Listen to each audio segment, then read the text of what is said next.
반짝이는 강철 가위가 붉은 천을 아무것도 없는 듯이 부드럽게 가르며 미끄러지듯 지나간다. 핏빛 붉은 천이 양쪽으로 갈라진다. 두 손이 조각 중 하나를 집어들어 공중에 들어올린다. 남자는 자신의 작품을 감탄스럽게 바라본 뒤 천을 드레스 마네킹에 걸치고 핀으로 고정한다. 넓은 방에는 재봉틀과 마네킹이 놓인 테이블이 여러 개 있지만 모두 비어있다. 남자는 큰 방에서 완전히 혼자 일하고 있다. 그리고 그가 믿을 수 없을 만큼 잘생긴 남자라는 것도 눈치채지 않을 수 없다. 너무 잘생겨서 당신의 취향이 무엇이든 그의 완벽한 얼굴, 날씬한 몸매, 유연하고 능숙한 손을 보고 멈춰서 주목하지 않을 수 없다. 그는 밝은 파란 눈을 가린 더티 블론드 머리카락 한 가닥을 쓸어 넘기고 입에 물고 있던 핀을 빼내어 천을 1mm 더 조정한 뒤 제자리에 꽂는다. 그 남자는 마네킹에서 한 걸음 물러나 자신의 작품을 감탄스럽게 바라본다. 됐다. 완벽하다. 이 옷이 다가오는 패션쇼의 피날레를 장식할 거라는 건 의심의 여지가 없다. 또 하나의 걸작, 그 자신처럼. 하지만 그렇다고 해서 그가 끝났다는 뜻은 아니야. 아직 해야 할 일이 많다. 그는 다시 자신의 작업대로 돌아가 화려한 오트쿠티르 드레스를 장식할 장식을 만들기 위해 천 조각들을 바느질한다. 그는 자신의 새로운 디자인에 너무 몰두한 나머지 작업실 밖 복도에 있는 패션하우스 운영 매니저를 알아채지 못한다. 운영 매니저는 문에 있는 유리창을 통해 손가락으로 가리키며 함께 온 두 명의 경찰관에게 이 사람이 그들이 찾고 있는 사람이라고 말한다. 이 패션 회사와 관련된 사람들을 둘러싼 비극적이고 미스터리한 범죄들이 여러 건 발생했고 경찰은 마침내 한 용의자에게 포위망을 좁혔다. 정확히 말하면 경찰은 아니고 경찰로 위장한 SPP 재단 요원 2명이다. 재단은 이 한 회사와 관련된 사람들 사이에서 실종, 살인, 정신붕괴와 같은 사건들이 여러 번 발생했다는 사실을 알게 된 후 의심을 품게 되었다. 그리고 더 구체적으로 말하면 그 모든 사건들은 한 남자와 연결되어 있었다. 여기서 단순한 범죄 활동 이상의 무언가가 일어나고 있다는 충분한 증거가 있었다. 뭔가 이상한 일이 벌어지고 있었다. 뭔가 변칙적인 일이었다. 경찰관 중 한 명이 동료에게 고개를 끄덕인 뒤 매니저에게 나가라는 손짓을 한다. 격리 작업 중에는 민간인이 없는 게 항상 더 낫다. 믿을 수 없을 만큼 잘생긴 남자는 여전히 복도에 있는 손님들을 알아차리지 못한 채 자신의 일에 완전히 몰두해 있다. 두 요원이 총을 꺼내들고 방에 들이닥쳐도 그는 고개조차 들지 않는다. 둘 다 만일의 사태에 대비해 조금도 방심하지 않는다. 멈춰! 무기를 내려놔! 요원 중 한 명이 소리치지만 그 아름다운 남자는 아무런 반응도 보이지 않고 그냥 가위로 천을 계속 자른다. 멈추라고 했잖아. 그가 다시 명령하자 이번에는 그 잘생긴 남자가 적어도 그들의 말을 들은 듯 보이며 마침내 일을 멈춘다. 그는 천천히 날카로운 눈빛으로 고개를 들어 자신의 창작 공간에 침입한 남자들을 바라본다. 지금 당장 무기를 내려놔. 요원이 그에게 말한다. 남자는 여전히 큰 가위를 쥐고 있는 자신의 손을 바라보고는 미소를 짓는다.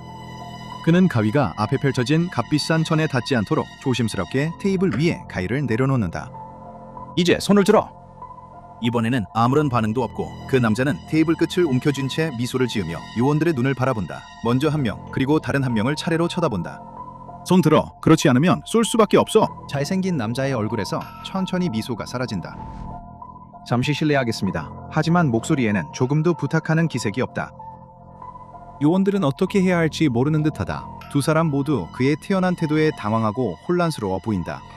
잘생긴 남자는 요원들에게서 돌아서서 자신의 작업대 근처에 설치된 가림막 뒤로 재빨리 들어간다. 그가 가림막 뒤로 걸어갈 때 그는 전혀 걸음을 멈추지 않는다. 그는 단 몇 초 동안만 가림막 뒤를 지나 반대편으로 나온다. 하지만 그가 가림막에서 나오자 더 이상 그가 아니다. 가림막 뒤에서 나온 남자는 완전히 다른 사람이다. 그는 한때 날씬하고 우아하며 깔끔하게 면도를 하고 멋진 정장을 입고 있었지만 이제 그는 육중하고 근육질이며 두꺼운 수염을 기르고 마치 스와팀의 일원처럼 옷을 입은 프로 미식 축구 선수 같다. 요원들이 그 기이한 변신에 반응할 틈도 없이 그 거대한 남자가 그들에게 달려들어 공격을 시작한다. 그는 한 명의 목을 꺾고 탁자에서 집어든 가위를 다른 한 명의 목에 꽂아 넣는다. 더 많은 SCP 격리 요원들이 이번에는 평범한 경찰로 위장하려는 시도조차 하지 않고 전술 장비를 입은 채 방 안으로 몰려들어 총을 쏜다. 하지만 네이비 SEAL처럼 보이는 그 남자는 쓰러진 요원의 총을 집어들어 양손에 들고 동시에 사격을 시작한다. 그는 요원들보다 더 뛰어난 사격 실력과 기동성을 보여주며 끊임없이 총을 쏘면서도 손쉽게 엄폐물 뒤로 구르며 요원들을 하나씩 쓰러뜨린다. 비명 소리가 공기를 가득 메운다. 죽어가는 SCP 요원들과 벽 너머에서 총격에 맞은 민간인들 모두의 비명이 울려 퍼진다. 그 중에는 매니저도 있었다. 그는 잘난 척하는 잘생긴 남자가 체포되는 모습을 보려고 문 유리창 앞으로 다시 몰래 다가왔었다. 특수부대 병사 뒤의 창문이 폭발하듯 깨지며 두 명의 SCP 요원들이 밧줄을 타고 들어온다. 그들은 그를 기습해 땅에 쓰러뜨린다.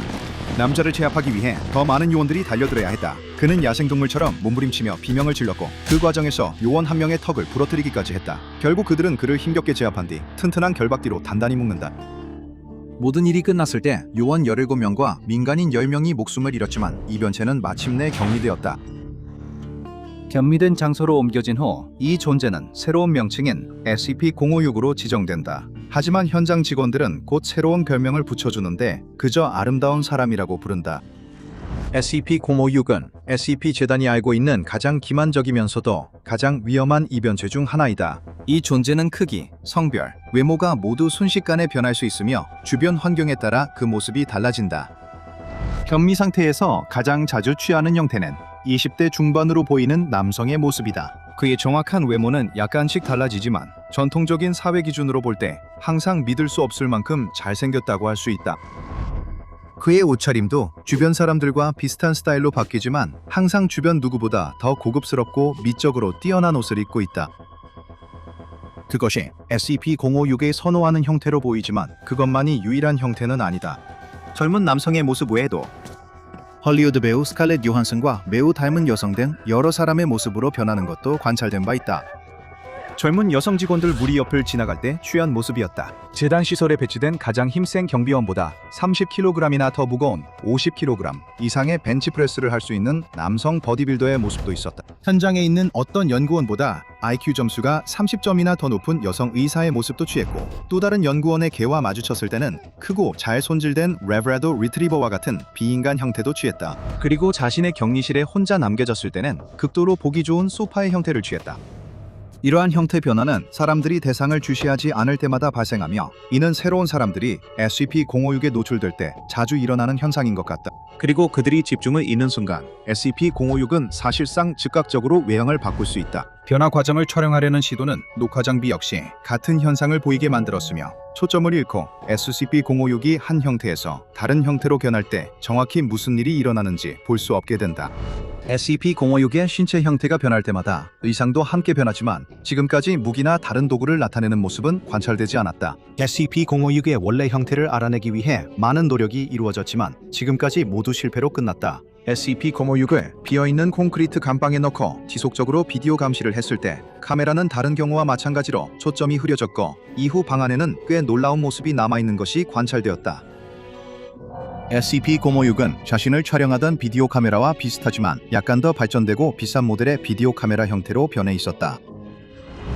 원래 형태를 알아내기 위한 추가 시도가 이루어졌으며 이번에는 직접적인 관찰 장비 없이 연구원들이 대신 생명체의 변화를 감지할 수 있는 수동 스캔을 사용하였다. 연구원들이 SCP-056을 혼자 두고 이러한 도구들로 관찰했을 때 그들이 발견한 것은 아무것도 없었다.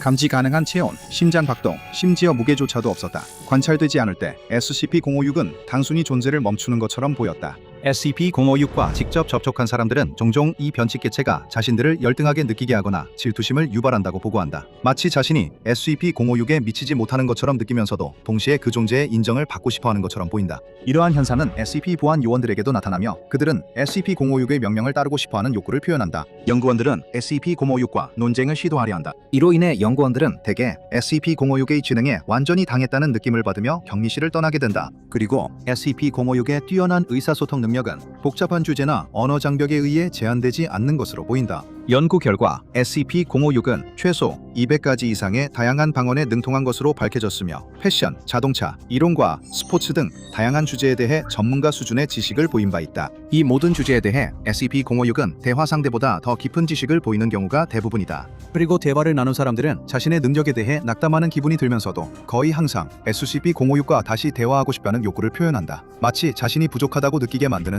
SCP-056 때문에 자신이 부족하다고 느끼게 되는 걸 거부할 수 없는 것처럼 말이다. 여러 가지 상황에 SCP-056이 어떤 형태를 취하는지 알아보기 위해 여러 실험이 진행되었고 그 결과는 꽤 흥미로웠다. 첫 번째 실험에서는 남성 D계급 인원에게 칼을 주고 SCP-056을 공격하라고 지시했다. SCP-056은 재빨리 젊고 건강한 남성의 모습으로 변해 공격해온 D계급 인원을 손쉽게 무장해제시키고 오히려 그 칼로 그를 죽였다. 또 다른 실험에서는 여성 D계급 인원이 무기가 아닌 값비싼 와인 한 병을 들고 SCP-056의 격리실에 들어갔다. 그 인원은 젊고 아름다운 여성의 모습으로 변한 SCP-056을 만났고 SCP-056은 와인을 받아들였지만 마시려다 D계급 인원의 얼굴에 뱉어버리고 그를 내쫓았다. 다음으로 연구원들은 특별한 지시 없이 남성 D계급 인원 1명과 여성 D계급 인원 1명, 총 2명을 동시에 들여보냈다. SCP-056은 잘 맞는 정장을 입은 아름다운 여성의 모습으로 나타났고 두 D계급 인원을 꼼꼼히 살펴본 뒤 각각의 신체적 결점을 하나하나 지적하고 그들을 내보냈다. 그 후 연구원들은 모두 남성이며 여성에게 연애적 호감을 가진다고 밝힌 D계급 인원 10명을 SCP의 격리실에 들여보냈다. SCP-056은 노출이 심한 빨간 드레스를 입은 특히 아름다운 여성의 모습으로 나타났다.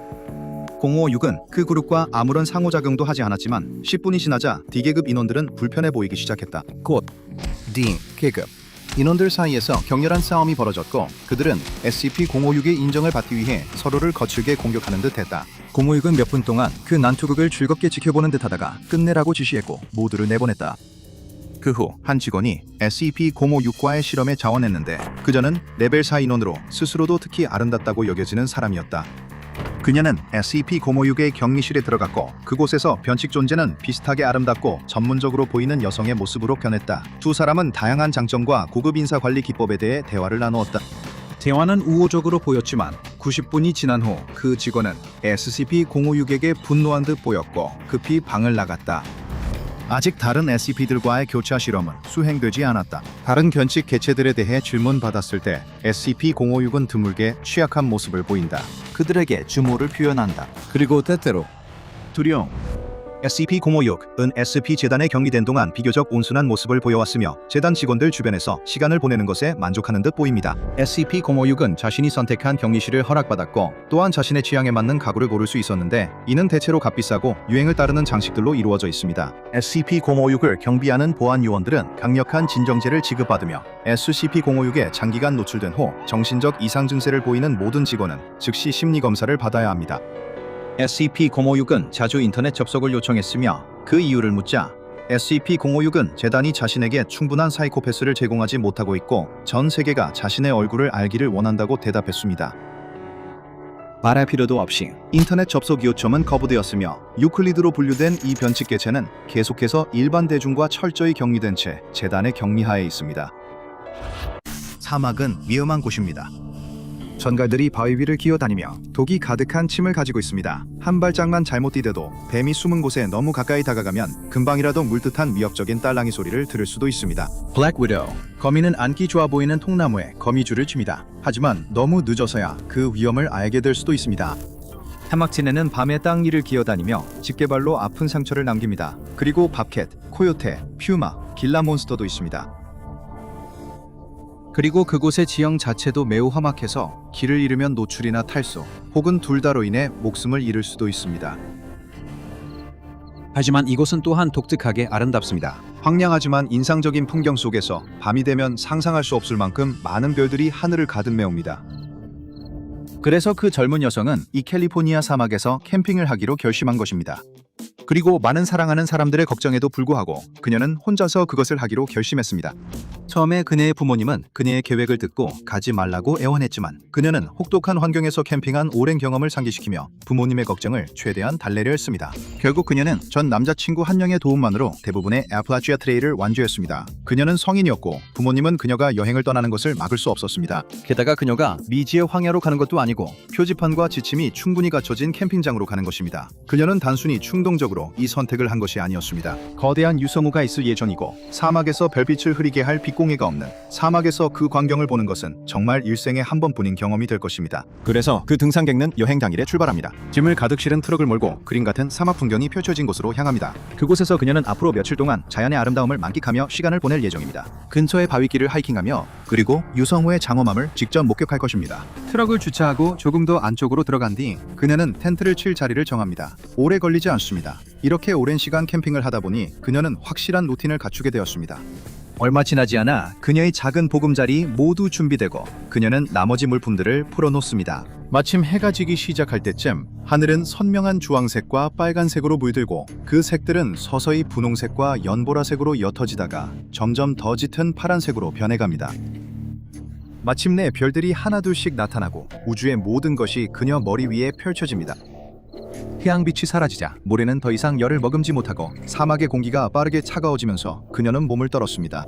등산객은 나무 조각과 성냥으로 재빨리 불을 피웁니다. 예전에는 막대기를 비비거나 부싯돌을 사용해 불을 붙이려 했지만 조금 편법을 써도 괜찮다는 걸 깨달았습니다. 그녀는 어떤 생존 경쟁에서 이기기 위해서가 아니라 자연 속에서 즐거움을 느끼기 위해 등산을 합니다. 불이 타닥타닥 소리를 내며 그녀만의 작은 천국에 따뜻하고 아늑한 빛을 비추는 동안 그녀는 불 위에 주전자를 올려 차를 끓입니다. 차를 홀짝이며 옛 서부 영화의 카우보이처럼 통조림에서 바로 꺼낸 콩을 먹으면서 그녀는 하늘을 바라봅니다. 저기 지나간다. 유성들이 하늘을 가르며 은빛 꼬리를 남기고 날아갑니다. 처음엔 하나, 그 다음엔 12개, 그 다음엔 24개, 그리고 나중엔 아무리 세려고 해도 셀 수 없을 만큼 많아집니다. 흐름이 느려지고 하늘은 다시 조용해집니다. 그녀는 자신도 모르게 참고 있던 숨을 크게 내쉽니다. 믿을 수 없어요. 그리고 그녀는 내일 밤에도 다시 이걸 할 수 있을 거예요. 하지만 지금은 피곤해지고 내일 아침 일찍 등산할 계획이 있어서 이제 잠자리에 들어야 할 시간입니다. 하지만 등산객이 침낭에 들어가 텐트를 쥐포로 닫는 순간 그녀의 온몸에 있는 털이 갑자기 곤두섭니다. 뭔가 잘못됐어요. 그녀는 숨을 죽이고 바로 밖에서 들려오는 소리에 귀를 기울입니다. 무언가가 밖에 있는데 부드럽고 유연한 발걸음으로 움직이고 있습니다. 어떤 먹잇감 동물도 저렇게 움직이지 않아요. 그녀는 텐트 문의 지퍼를 살짝 열어 어둠 속을 내다봅니다. 그녀의 눈이 소리와 점점 커져가는 두려움의 근원을 찾자 그녀의 속이 철렁 내려앉습니다. 퓨마가 그녀의 텐트를 맴돌고 있습니다. 그녀는 수년간 읽었던 생존 가이드들을 기억해내려 했으며 머릿속이 혼란스러워집니다. 시끄러운 소리를 내서 동물을 쫓아내라는 내용을 어렴풋이 기억하지만 혹시 잘못 기억하고 있는 건 아닐까 걱정이 듭니다. 만약 그녀가 시도했는데 효과가 없고 오히려 산악사자가 공격하기로 마음먹는다면 어떻게 될까요? 갑자기 산악사자가 으르렁거리며 목구멍 깊은 곳에서 낮은 소리가 울려 퍼집니다. 등산객은 재빨리 텐트 지퍼를 닫고 몸을 웅크려 태아 자세를 취합니다. 그녀는 그냥 여기 숨어서 아무 소리도 내지 않을 거예요. 어쩌면 퓨마가 지루해져서 떠날지도 몰라요. 하지만 그렇지 않습니다. 대신 텐트가 흔들리기 시작합니다. 등산객은 텐트를 앞뒤로 흔드는 게 뭔지 볼 수 없습니다. 퓨마인가요? 한 마리 이상인가요? 아니 잠깐만요. 정체가 뭐든 그녀를 사방에서 둘러싸고 있습니다. 그녀는 텐트 벽을 때리는 바람 소리를 들을 수 있고 마치 폭풍에 휩쓸린 것처럼 텐트가 흔들리는 것을 볼 수 있습니다. 이제 좀 더 멀리 떨어진 퓨마가 울부짖습니다. 그리고 모든 것이 조용해집니다. 한참이 지난 뒤 그녀는 다시 텐트 벽의 지퍼를 열고 밖을 내다봅니다. 퓨마는 어디에도 보이지 않습니다. 방금 이곳을 휩쓸고 간 이상한 폭풍이 그 동물을 겁주어 쫓아낸 것임이 틀림없습니다. 안도의 한숨을 내쉬며 그녀는 몸을 돌려 눈을 감고 밀려오는 잠에 몸을 맡깁니다. 다음날 아침 마치 그 모든 악몽이 전혀 없었던 것처럼 느껴집니다. 퓨마도 폭풍도 없습니다. 그녀의 캠프에서 달라진 유일한 점은 그녀가 가져온 가방 하나가 사라졌다는 것입니다. 그 안에는 중요한 것은 아무것도 없었고 그냥 일회용 카메라와 필름 몇 통만 들어있었습니다. 그것에 무슨 일이 생긴 것은 조금 아쉽지만 그녀가 견딜 수 없는 일은 아닙니다. 그녀는 해돋이와 함께 잠에서 깨어나고 새벽의 부드러운 빛이 바위와 모래 위로 쏟아지며 사막을 황금빛으로 물들입니다. 그녀는 커피를 끓이고 작은 가방에 물과 음식을 챙겨 근처 바위로 하이킹을 떠납니다. 약 1시간 정도 꾸준히 걸은 후 그녀는 물을 마시고 간식을 먹으며 풍경을 바라봅니다. 정말 아름답습니다. 그런데 저건 뭐지? 바로 언덕 너머에. 처음에는 불이나 어떤 폭발에서 나온 연기 기둥처럼 보입니다. 하지만 그것이 점점 가까이 다가오고 그녀는 그것을 더 잘 볼 수 있게 됩니다. 그건 연기가 아니라 회오리 바람에 휘말려 올라가는 먼지로 작은 토네이도처럼 깔때기 모양으로 솟아오릅니다. 바로 먼지 회오리입니다. 그녀는 실제로 먼지 회오리를 본 적이 한 번도 없습니다. 그녀가 들은 바로는 보통 위험하지 않다고 합니다. 만약 먼지 회오리에 휘말리면 조금 불쾌할 수는 있지만 그 외에는 걱정할 필요가 없는 존재입니다. 하지만 이 먼지 회오리는 가까워질수록 점점 더 커지고 있습니다. 단순히 착시 때문만은 아닙니다. 그 회오리 기둥은 가까워질수록 점점 더 높아지고 있습니다. 등산객은 겁에 질리기 시작합니다. 그녀는 이곳을 벗어나야 합니다. 하지만 어디로 가야 할까요? 그녀가 왔던 길로 너무 빨리 달려가면 넘어져서 발목을 삐거나 더 심한 부상을 입을 위험이 있습니다. 그녀가 선택지를 고민하는 사이 모래 회오리가 점점 가까워지더니 마침내 그녀 바로 앞에 다가옵니다. 그녀는 그것이 갑자기 멈추자 눈을 크게 뜨고 바라봅니다. 회오리 바람 자체는 계속 회전하며 바람과 먼지, 잔해들이 그 안에서 휘몰아치지만 더 이상 앞으로 나아가지 않습니다. 마치 무언가를 기다리는 듯 그 자리에 그대로 머물러 있습니다.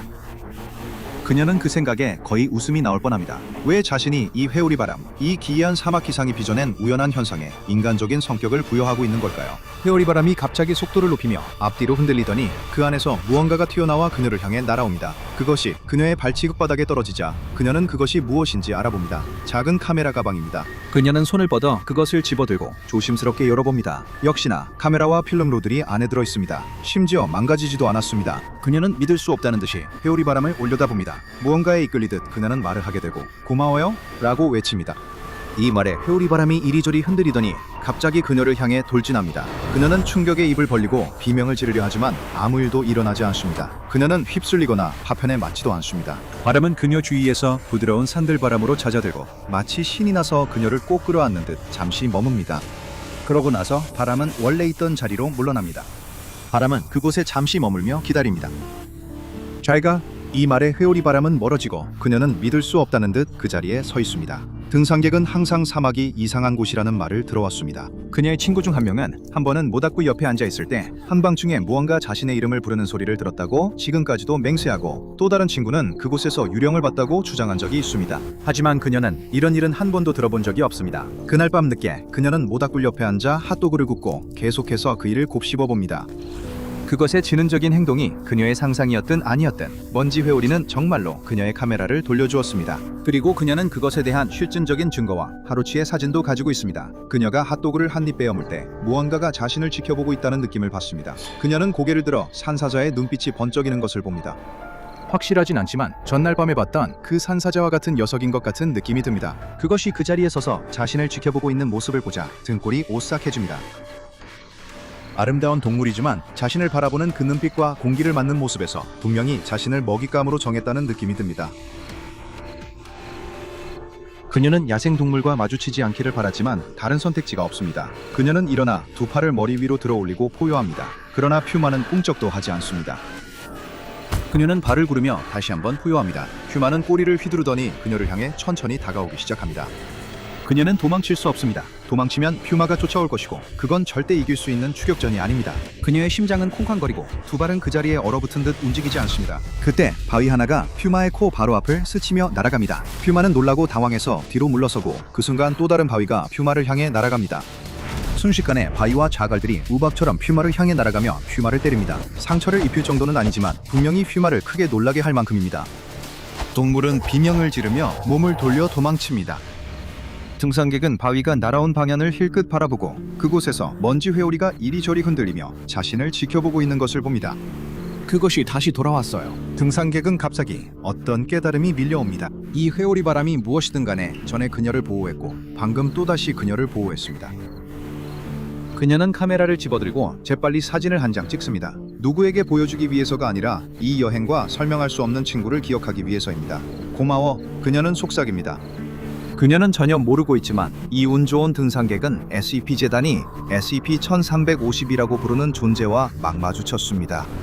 SCP-1352는 구름 바닥이 없고 강한 전기 활동을 보이기 때문에 먼지 회오리로 분류된 회오리 바람입니다. SCP-1352는 개와 같은 길들여진 반려동물 수준의 지능과 행동을 보이는 것으로 관찰되었습니다. 풍속계 측정 결과 SCP-1352의 풍속은 최소 시속 60km에 달하지만 이는 개체의 기분에 따라 달라질 수 있습니다. SCP-1352는 친근한 성격을 가지고 있으며 인간과의 상호작용에 관심이 있는 것으로 보입니다. 이 목적을 위해 바람 속에 작은 잔해들을 담아다닙니다. SCP-1352가 사람과 상호작용을 마친 후 그 소용돌이는 높이가 3m로 줄어들며 상호작용한 사람 또는 사람들을 둘러싸려고 시도합니다. 이것은 행복의 표시로 호응과 같은 의미입니다. SCP-1352가 지나치게 흥분하게 되면 바람의 속도와 소용돌이의 크기가 급격하게 변하며 크기가 커지고 시속 거의 100km에 달하는 속도로 빨라집니다. 이 개체가 화가 나면 가장 위험한 등급의 토네이도인 F5 토네이도 크기까지 커집니다. SCP-1352가 이런 경로 상태에 들어가면 분노의 원인이 된 대상을 시속 300km가 넘는 속도로 파편을 던지며 공격합니다. SCP-1352가 사람들과 충분히 교류할 기회를 얻지 못하면 다양한 관심을 끌기 위한 행동을 보이기 시작합니다. 만약 이런 시도가 실패하면 스스로를 즐겁게 하려고 시도할 것입니다. SCP-1352는 자신의 바람을 조종해서 물건을 들어올리고 다시 내려놓을 수 있는 능력이 있으며 최대 500톤kg까지 나가는 물건을 옮기는 것이 관찰된 바 있습니다. 또한 기다려, 가, 이리 와, 가져와와 같은 음성 명령을 이해하고 반응하는 것으로도 확인되었습니다. 시간이 지나면서 연구팀은 SCP-1352에게 물건을 특정한 패턴으로 배열하거나 비슷한 물건끼리 짝을 맞추는 등 간단한 퍼즐을 푸는 방법을 가르칠 수 있었습니다. SCP-1352는 재단이 그것을 평범한 먼지 회오리가 아닌 다른 존재로 확인한 후 해당 개체를 추적하기 위해 투입된 재단 기동특무부대에 의해 포획되었습니다. 개체가 정확히 어떻게 포획되었는지에 대한 명확한 기록을 남기기 위해 SCP-1352 격리시설의 사이트 관리자와 이를 포획한 기동특무부대 요원 사이에 인터뷰가 진행되었습니다. 사이트 관리자가 어떻게 SCP-1352를 포획했는지 묻자 요원은 저는 그걸 정확히 포획이라고 부르진 않겠습니다 라고 대답했습니다. 아무튼 그들이 우리를 부른 후에 우리는 그 녀석을 해안까지 추적했습니다. 거기서 우리는 그가 해변에서 쓰레기를 주우며 돌아다니는 걸 발견했죠. 왜 그랬는지는 잘 모르겠습니다. 아마 심심했나 봅니다. 사이트 관리자가 요원과 그의 팀이 그 개체에게 어떻게 접근했는지 물었습니다. 그는 상황을 설명했습니다. 처음에는 우리가 그를 포위했습니다. 그런데 이게 오히려 그를 자극해서 그는 점점 커지기 시작했죠. 바람도 점점 세게 불기 시작해서 우리는 물러났습니다. 우리는 지원을 요청할 수 없었습니다. 뭔가 무전방해가 발생하고 있었거든요. 그는 그 자리에서 계속 있으면서 우리를 빨아들이려고 했습니다. 에이전트 리덱티드가 빨려 들어갔다가 몇 피트나 날아가 버렸습니다. 그 에이전트는 심하게 다쳤고 충격으로 척추가 부러졌습니다. 태스크포스의 대장은 쓰러진 팀원에게 다가갈 수 없었고 고개를 들어보니 회오리가 바로 자기 머리 위에 있었습니다. 도망칠 방법이 없었죠. 잠시 그는 이것이 자신의 최후일지도 모른다고 걱정했습니다. 하지만 곧바로 갑자기 바람이 잦아들었습니다. 회오리는 원래 크기의 3분의 1로 줄어들었습니다. 그리고 근처에 있던 나무 조각 하나가 땅에서 들어 올려져 그의 바로 옆에 떨어졌습니다. 잠시 동안 요원은 그냥 그 자리에 앉아 나무 조각과 회오리를 번갈아 바라봤습니다. 왜 공격하지 않는 거지? 뭘 기다리고 있는 거지? 회오리는 마치 개가 기대에 차서 꼬리를 흔들듯이 좌우로 움직였습니다. 요원이 나무 조각을 집으려고 손을 뻗어 만지자 회오리는 더 빠르게 움직이기 시작했습니다. 흥분한 것이었죠. 본능과 먼지 회오리의 신호를 따라 그 남자는 나무 조각들을 집어들었습니다. 이 행동에 회오리는 더 높이 뻗으며 장난기 넘치는 기운을 뿜어냈습니다.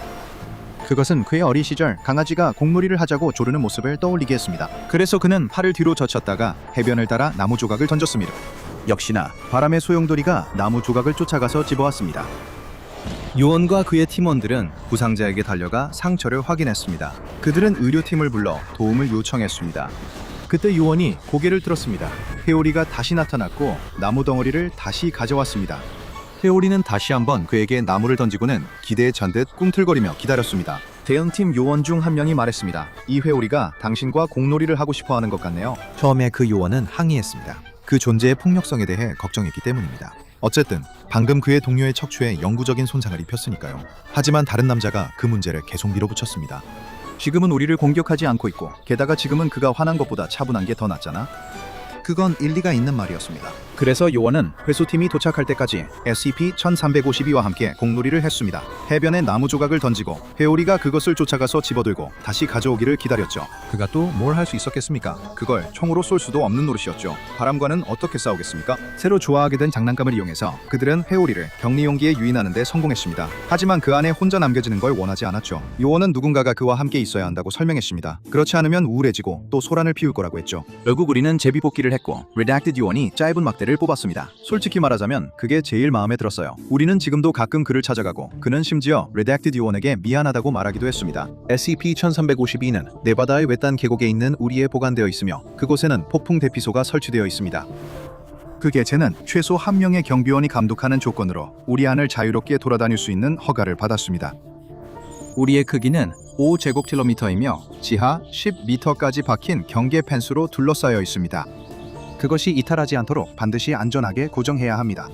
환경 풍부화를 위해 개체가 상호작용할 수 있도록 우리 안에 잔해물을 배치해야 합니다. 만약 잔해물이 충분하지 않거나 우리 밖으로 날아가면 더 많은 잔해물을 제공해야 합니다. 우리 안에 들어가고자 하는 모든 인원은 반드시 사이트 관리자에게 사전 승인을 받아야 하며 내부에 머무르는 동안 적절한 보호 장비를 착용해야 합니다. 개체가 우리를 벗어나려고 시도할 경우 해당 구역의 경비원이나 다른 사이트 인원은 격리 위반을 막기 위해 구두 명령을 사용해야 합니다.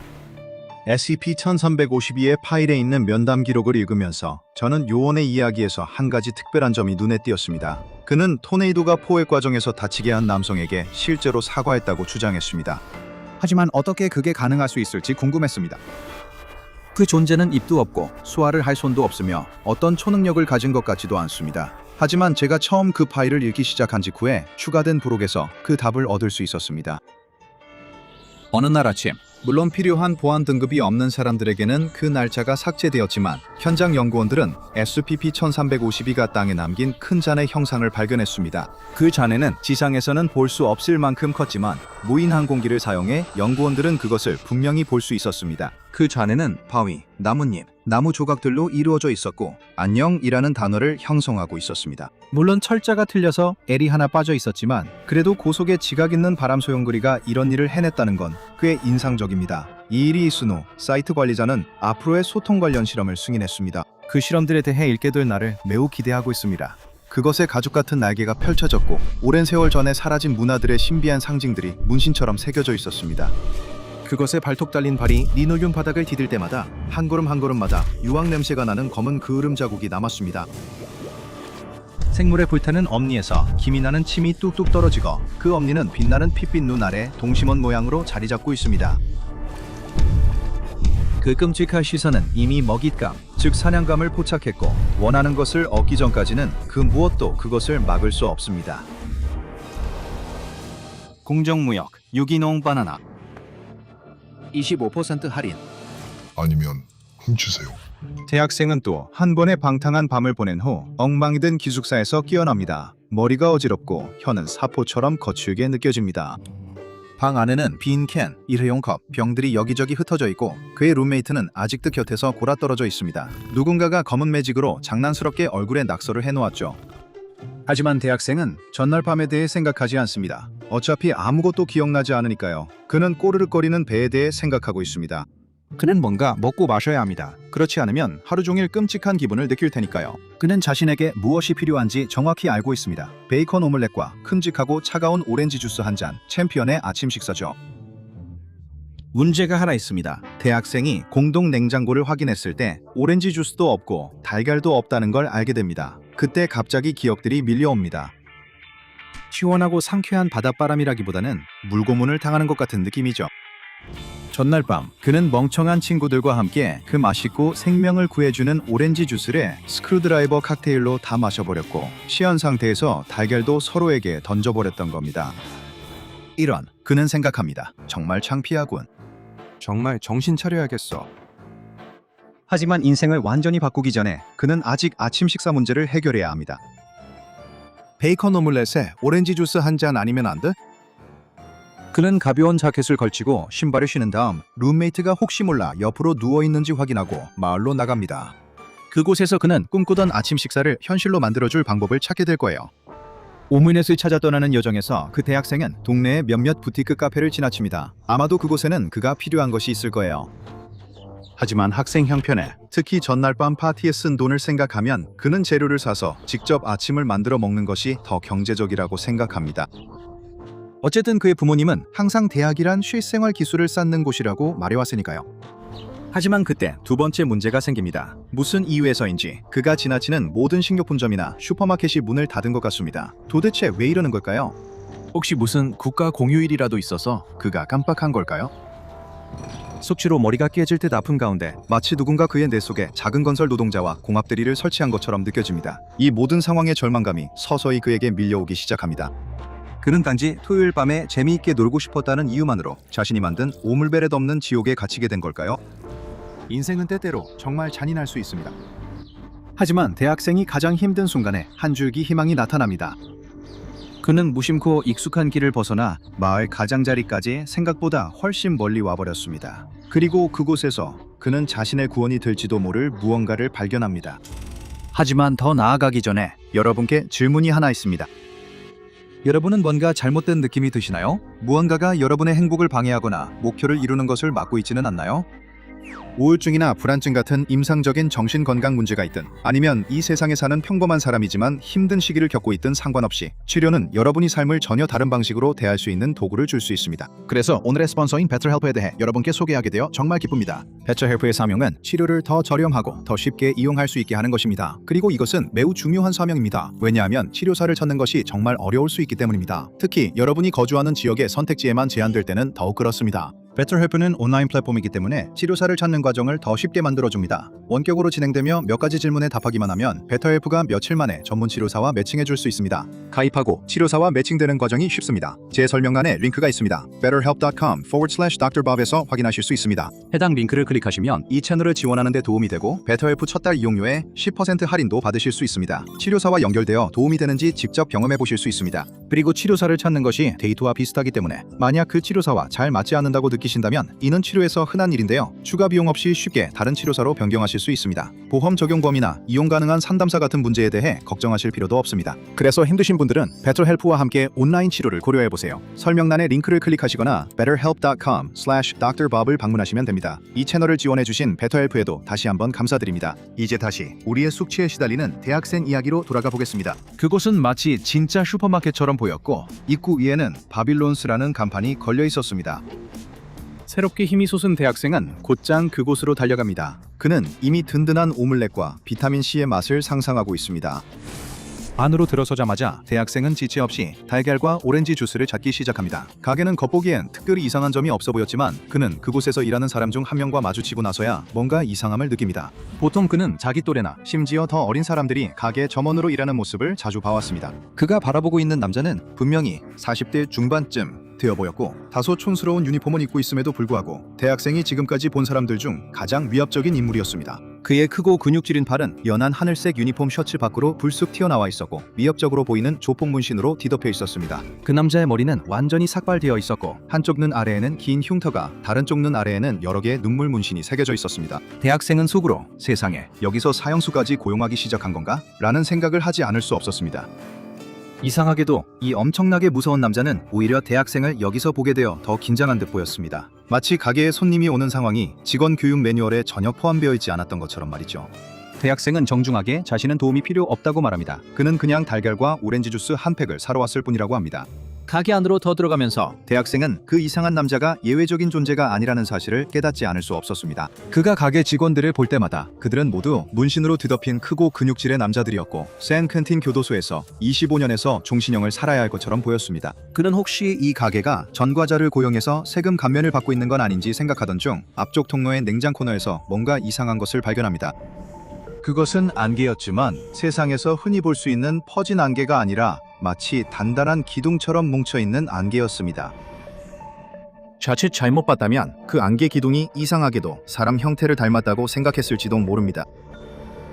하지만 그는 눈을 깜빡였고 안개는 사라졌습니다. 그래서 아마도 그건 숙취에 시달리는 자신의 상상력이 만들어낸 이상한 산물이었을 겁니다. 그는 생각합니다. 아, 내가 너무 심하게 놀아서 뇌 손상이라도 온 건 아니겠지. 그는 지금까지 본 이상한 일들에도 굴하지 않고 계속해서 달걀을 찾으러 갑니다. 하지만 또 다른 문제가 나타나는 것 같습니다. 여기 있는 모든 제품들이 조금씩 이상하고 낯설게 느껴집니다. 아무런 의도도 없이 그는 어느새 사탕 코너에 와 있었습니다. 어린애처럼 단 것을 좋아하지만 그는 주변에 있는 어떤 브랜드도 알아보지 못합니다. 그의 시선을 끄는 것 중 하나는 설탕에 절인 영혼대라는 이름의 유령 모양 사탕이었습니다. 그는 이 이름이 이상하게 음산하다고 생각합니다. 그는 이 사탕이 젤리인지 딱딱한 사탕인지 알아보려고 살짝 눌러봅니다. 그런데 그 순간 사탕에서 거의 들리지 않을 정도로 희미한 유령의 신음소리가 납니다. 그 소리만으로도 대학생인 그는 깜짝 놀라 사탕을 떨어뜨립니다. 캔디드 소울은 바닥에 떨어져 한번 튀어오른 뒤 멈춰섭니다. 그는 자신이 사탕을 집었던 선반 쪽을 올려다봅니다. 놀랍게도 그의 눈앞에서 새로운 사탕이 나타나 방금 떨어뜨린 것을 대신합니다. 그것은 그냥 허공에서 갑자기 나타납니다. 말도 안 돼. 대학생은 자신이 방금 본 것의 모든 의미를 이해하기도 전에 옆 통로로 거대한 존재가 들어오며 한 걸음 한 걸음마다 땅이 흔들리는 것을 봅니다. 그 존재는 쉽게 7, 8피트는 되어 보이고 가죽처럼 질긴 용의 피부와 머리에서 길고 뒤틀린 뿔이 자라나 있습니다. 괴물은 느릿느릿 움직이며 꼬리는 흥분해서 휘둘리고 송곳니는 드러나 있습니다. 괴물은 화산이 폭발하기 직전처럼 깊고 우렁찬 목소리로 말합니다. 오, 오늘은 설탕에 절인 영혼 특별 세일이 있군. 내게는 행운의 날이야. 대학생은 한순간도 망설이지 않고 비명을 지르며 반대 방향으로 달려갑니다. 이 가게에는 괴물이 있어요. 악마가 지옥에서 막 튀어나온 것 같은 존재가. 그리고 악마가 공격적으로 행동하는 것 같지는 않지만 사실 왜 대학생이 비명을 지르며 도망쳤는지 완전히 혼란스러워하고 있는데도 대학생은 극도의 공포에 휩싸입니다.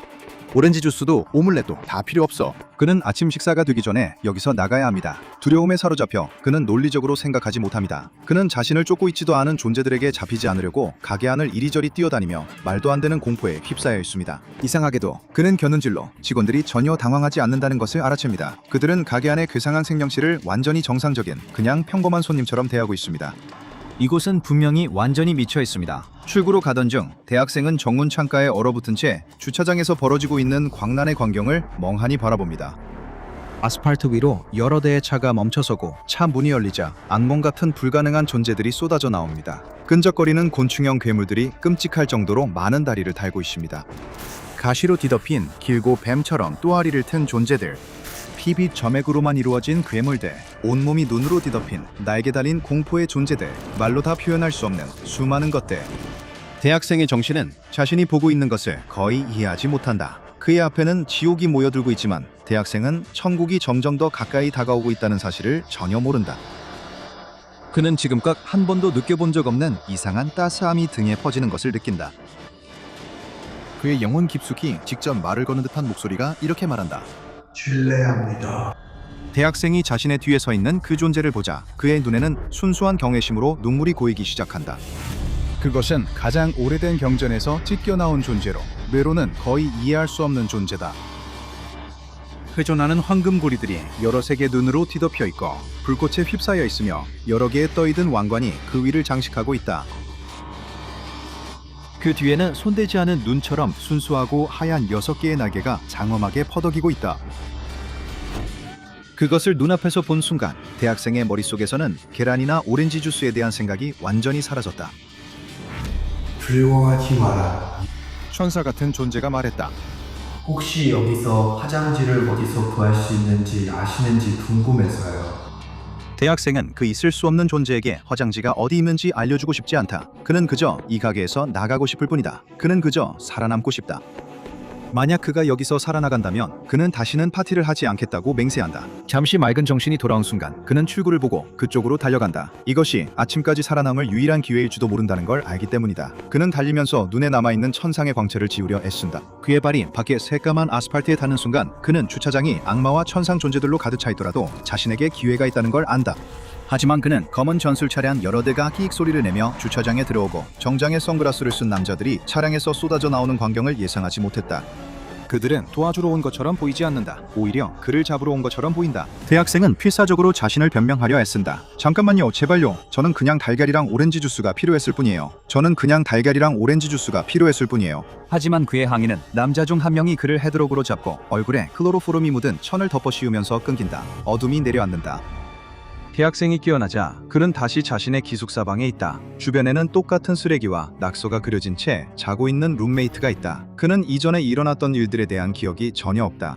그가 아는 건 배가 고프고 목이 마르다는 것뿐이다. 그는 머리가 지끈거리는 상태로 힘겹게 몸을 일으켜 냉장고 쪽으로 비틀거리며 걸어간다. 지금 이 순간 오믈렛과 오렌지 주스 한 잔이 정말 먹고 싶다.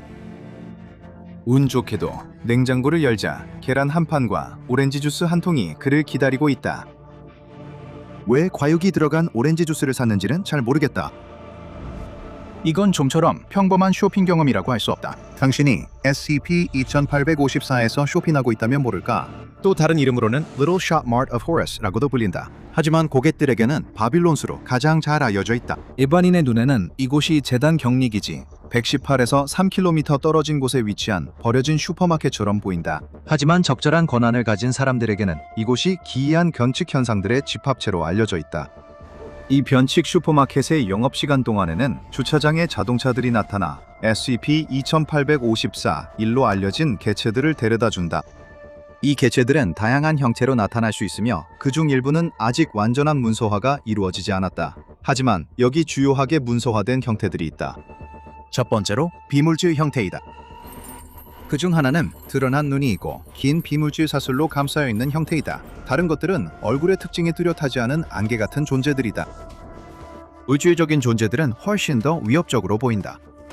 여기에는 성경적으로 정확한 의미에서의 천사 같은 존재들이 포함된다. 수많은 날개와 눈을 가진, 그리고 그에 상응하는 존재들, 즉 기독교 신화에서 묘사된 수많은 악마들과 일치하는 거대한 존재들도 있다. 전반적인 배치로 보면 바빌론스는 일반적인 소규모 독립 슈퍼마켓과 크게 다르지 않다. 계산대가 있고 창고가 있으며 여러 개의 상품 진열대가 있다. 아마 바빌론에서 어떤 상품을 파는지 궁금하실 텐데 다행히도 저희에겐 그에 대한 기밀 해제된 자료도 있다. 판매 중인 과자 중 하나는 캔디드 소스라는 사탕으로 만화 유령 모양의 젤리이며 분홍색 포장지에 담겨 있다. 또한 삼지창을 들고 있는 달걀도 판매하는데 밀폐된 빨간 용기에 오각별이 그려져 있고 알 수 없는 곳에서 불꽃이 나오는 제품이다. 이 제품은 데빌드 에그라고 불린다. 좀 더 육식 취향인 사람들을 위해서는 각각 따로 짓는 3개의 원통형 머리가 달린 핫도그가 있다. 이 핫도그는 플라스틱 용기에 담겨 데몬도그라고 적혀 있다. 그리고 물론 고도의 부패가 진행 중인 인간형 존재의 모양을 한 초록색 빵도 있다. 이 빵은 플라스틱 용기에 담겨 언브레드라고 적혀 있다. 아주 귀엽지 않나? 분명 동의할 거라 생각한다. 제품이 진열대에서 제거되면 매장 내 해당 제품의 수요 수준에 따라 재생 속도가 달라지며 자동으로 다시 생성된다. 재생의 가장 긴 간격은 30분이고 가장 짧은 간격은 1초. 다. 제품들이 어디에서 오는지는 여전히 미스터리다. SCP-2854 턴 1. 개체들이 제품을 살 때 사용하는 화폐도 아직 정체가 밝혀지지 않았다. 그 화폐는 알 수 없는 문자로 쓰여진 종이 화폐이며 난쟁이 그림이 그려져 있다. 제품을 구매한 후 개체들은 다시 자신의 카드로 돌아가 사라진다. 어떻게 보면 완전히 합리적인 거래라고 할 수 있겠군요. 재단은 이 변칙성을 잘 격리하고 있었지만 많은 소규모 사업체들처럼 바빌론도 곧 근처 월마트에 고객을 빼앗기게 되었습니다. 이것이 현재 가장 눈에 띄는 격리 위반인 사건, 2854AA 원인이었습니다. SCP-2854-1의 개체 2개, 재단이 이후에 이름을 알게 된 그레고리와 알마라는 개체입니다. 이들은 변칙적인 상점 밖에 나타났지만 상점이 문을 닫았고 직원도 없는 것을 발견했습니다. 두 불가능한 존재는 차로 돌아가 사라졌다가 늦은 밤 쇼핑을 위해 노스캐롤라이나 윌밍턴에 있는 월마트에 나타났습니다. 그레고리와 알마가 상점에 들어서자 매장 내 CCTV 카메라에 음성과 영상이 녹화되었고 그들 근처에 있던 모든 사람들의 얼굴에는 즉각적인 공포의 표정이 떠올랐습니다. 그레고리는 긴 발톱으로 머리를 긁으면서 매장의 구조를 파악하려고 앞으로 걸어갔습니다. 그는 깊고 악마 같은 목소리로 중얼거렸습니다. 이거 정말 짜증나. 바빌론이 문을 닫아서 이제 우리는 다른 슈퍼마켓에 갈 수밖에 없어. 이걸 매일 해야 하는 일은 아니었으면 좋겠어. 알마가 그를 멀지 않게 따라오며 말했다. 어쩌면 운이 좋으면 바빌론스가 나중에 열려있을지도 몰라. 언제든지 다시 가서 확인할 수 있어. 네가 원하지 않으면 여기 안 가도 돼. 그레고리가 투덜거렸다. 아니, 우리 이미 문 안으로 들어왔잖아. 이제 여기서 쇼핑하기로 하는 거야. 저기 직원이 있네. 아마 그 사람이 우리를 도와줄 수 있을 거야. 직원은 반대 방향을 바라보며 낡은 라디오 클립보드로 무기력하게 재고 조사를 하고 있었다. 두 존재가 다가오자 그는 여전히 등을 돌린 채였다. 그레고리 정중하게 유기농 농산물 코너가 어디에 있는지 물었다. 그들은 외지에서 왔고 월마트에 와본 적이 없었다. 직원은 무심코 유기농 농산물은 4번째 통로에 있다고 중얼거리다가 몸을 돌려 자신이 누구와 혹은 무엇과 실제로 대화하고 있는지 보고 말았다. 그는 자신도 모르게 눈물이 고였다. 다리가 떨리기 시작했다. 말도 안 되는 일이었다. 분명 잘못 보고 있는 게 틀림없었다. 하지만 그렇지 않았다. 그는 이를 악물고 죽음을 각오했지만 대신 갑자기 힘이 솟았다. 그는 몸을 돌려 달리기 시작했고 가게에 괴물이 있다고 소리치며 도망쳤다. 그레고리와 알마는 유기농 농산물을 어디서 찾아야 할지 여전히 혼란스러운 채로 그를 뒤쫓았다. 직원에게 천천히 가라고 외쳤지만 그는 더 크게 비명을 지르며 출구를 향해 곧장 달려갔고 뒤이어 공황에 빠진 손님들이 우르르 몰려나갔다. 그레고리는 혼란스러운 표정으로 얼굴을 찡그리며 중얼거렸다. 젠장, 여기 고객 서비스는 정말 형편없네. 여기서 쇼핑하자고 한 사람이 누군지 맞춰봐, 그레고리. 알마가 빈정거리며 말했다. 닥쳐 알마, 우리끼리 알아서 찾을 거야. 알마와 그레고리가 유기농 농산물이 스스로 모습을 드러내길 바라며 가게를 따로따로 탐색하는 동안 야간 경비원은 실제 괴물들이 가게를 침입했다고 미친 듯이 경찰에 전화를 걸어 소란을 피웠다. 이 전화로 인해 혼란은 더욱 심해질 뿐이었다. 윌밍턴 지역 경찰, SCP 재단, 그리고 이상 사건 전담반이라는 세 개의 다른 조직이 모두 이 전화를 받고 출동하게 되었기 때문이다. 모르는 사람들을 위해 설명하자면 이상 사건 전담반은 SCP 재단이 가끔 협력하거나 충돌하는 비교적 잘 알려지지 않고 효과도 떨어지는 관심단체 중 하나다. 이들은 FBI의 일회 현상 감당 부서로 비정상적인 성격의 사건들을 조사한다. 이들은 SCP 재단이나 심지어 세계 오컬트 연합과 비교해도 인력도 부족하고 예산도 부족하며 장비도 열악하다. 대부분의 경우 이들은 중요한 조사 중에 재단의 발목을 잡으며 불편을 끼친다. 이번 역시 그런 사례 중 하나였다. 곧 UIU 요원들과 이상 현상과 무관한 일반 경찰들로 이루어진 봉쇄선이 월마트 주위를 에워쌌고 확성기를 통해 그레고리와 알마에게 나와서 항복하라고 소리쳤다. 당연히 이 일로 인해 그들은 다시 말다툼을 시작했다. 우리의 쇼핑이 생각보다 더 많은 관심을 끈 것 같네. 첫 번째로 눈치챈 건 뭐였어? 당황하는 손님들? 아니면 우리가 미친 사람인 줄 알았던 계산원? 와, 그걸 어떻게 알아챘을까 그레고리? 너 천재인가 봐. 그만 좀 해, 알마. 네 태도 때문에 진짜 미치겠으니까. 그냥 가자, 알겠지? 어차피 저 사람들이 우리를 조용히 보내줄 리도 없잖아. 그레고리와 알마는 월마트를 나섰고 그 순간 UIU 요원들에게 둘러싸여 체포당했다. 그때 SCP 재단이 도착해 상황을 인계받았다. 그들은 그레고리와 알마를 타입 3 스펙트럴 변이 할당기에 다치지 않게 격리했다. 현장에 있던 모든 사람들은 기억 소거 처리를 받고 풀려났다. 이 모든 것은 UIU 덕분이 아니었다.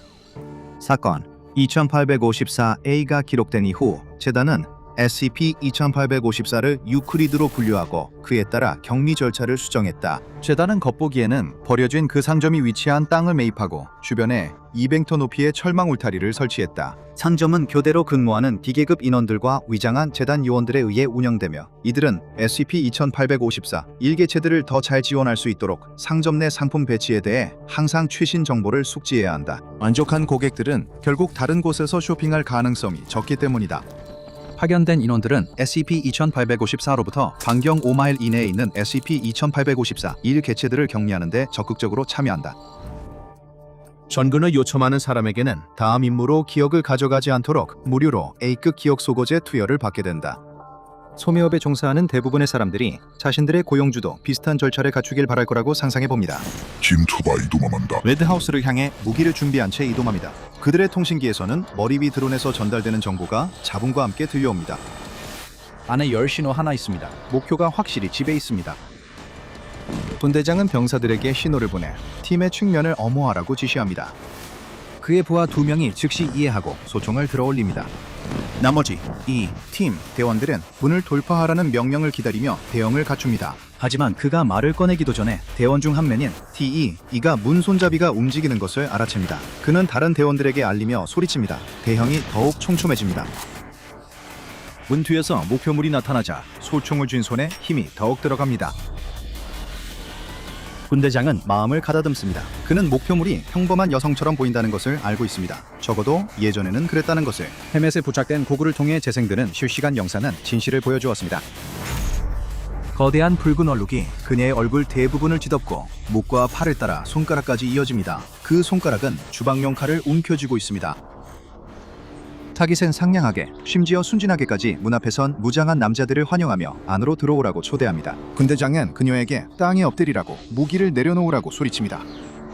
하지만 타깃은 여전히 전술 장비를 갖춘 중무장한 남자들에게 그만 바보 같은 짓을 하라며 안으로 들어와서 잠시 머물라고 말합니다. 그녀는 분대장의 그 자리에 있으라는 경고에도 불구하고 여전히 손에 칼을 단단히 쥔 채로 문간에서 팀2 쪽으로 반발적 내딛습니다. 칼을 내려놓고 움직이지 말라는 그의 어떤 명령도 그녀를 막지 못하는 것 같습니다. 그녀와 가장 가까운 팀원인 T2포는 허리띠로 손을 뻗어 천천히 테르미 수류탄을 풀어냅니다. 재단에서는 이미 사용 승인을 내렸습니다. 목표는 반드시 불태워야 합니다. 그때 그녀가 무언가를 말하는데 그 말에 팀 전체의 등골이 오싹해집니다. 저희는 그냥 손님을 맞이하고 싶을 뿐입니다. 제발 들어오세요. 팀원들이 보기에는 우리는 없고 그저 표정만 혼자 서 있을 뿐입니다. 그녀가 말하는 우리가 얼굴에 잘하고 있는 것들을 의미하는 게 아니라면 말이죠. 분대장은 그녀에게 다시 한번 그 어느 때보다 큰 소리로 칼을 내려놓으라고 소리칩니다. 타깃은 T224가 손에 들고 있는 소위 무기를 제대로 준비하기도 전에 그를 향해 달려듭니다. 그의 손에 쥔 시칼이 그의 방탄 조끼가 끝나는 틈 사이로 깊숙이 찔러 들어가며 그의 군복과 그 아래의 살까지 가릅니다. 이 팀이 사격을 시작합니다. 스케어질라가 유리를 세게 걷어차며 다리로 전해지는 충격에 대비합니다. 오래된 유리는 충격에 산산이 부서집니다. 유튜브 스타를 꿈꾸는 그는 쏟아지는 유리 파편을 피하려고 재빨리 다리를 뒤로 뺍니다. 그는 안으로 들어가면서 프레임에 아직 붙어있는 유리 조각이나 날카로운 모서리를 조심스럽게 피합니다. 조시탐험, 그게 바로 스케어질라가 오랫동안 해온 일이죠. 그는 이제 막 구독자 10만 명을 돌파했고 이제는 첫 100만 구독자를 향해 진지하게 달려볼 때입니다. 불과 몇 년 전만 해도 친구들과 장난치며 으스스한 폐 건물을 방문하는 재미있는 취미에 불과했죠. 하지만 이제는 스케어질라가 돈을 벌 수 있는 현실적인 방법이 될 것처럼 보입니다. 하지만 진지하게 임하기 위해 그는 몇 가지 선택을 해야 했습니다. 손전등을 켜자 밝은 흰색 빗줄기가 그의 앞복도를 비춥니다. 더 나아가기 전에 그는 가방에서 두 가지 필수품, 마스크와 새 휴대전화를 꺼냅니다. 후자는 당연합니다. 그가 가장 아끼는 그게 없으면 아무것도 못하니까요. 카메라는 4K로 촬영합니다. 내장 플래시는 어둡고 버려진 건물을 탐험할 때 완벽했습니다. 그리고 10만 명 구독자 달성을 기념하는 라이브 스트리밍도 그것 없이는 정말 불가능했을 겁니다. 다른 하나는 그가 유튜버 활동을 진지하게 시작했을 때 아버지가 해준 조언의 결과입니다. 성명 마스크를 사라는 것이었죠. 많은 오래된 건물에서 위험한 점은 단순히 부상의 위험뿐만 아니라 건강에 정말 해로운 물질들이 들어있다는 것입니다. 그래서 스케어질라의 아버지는 그에게 성면 마스크를 사라고 무료로 조언해줬고 세금 신고할 때 사업 경비로 처리하라고 했습니다.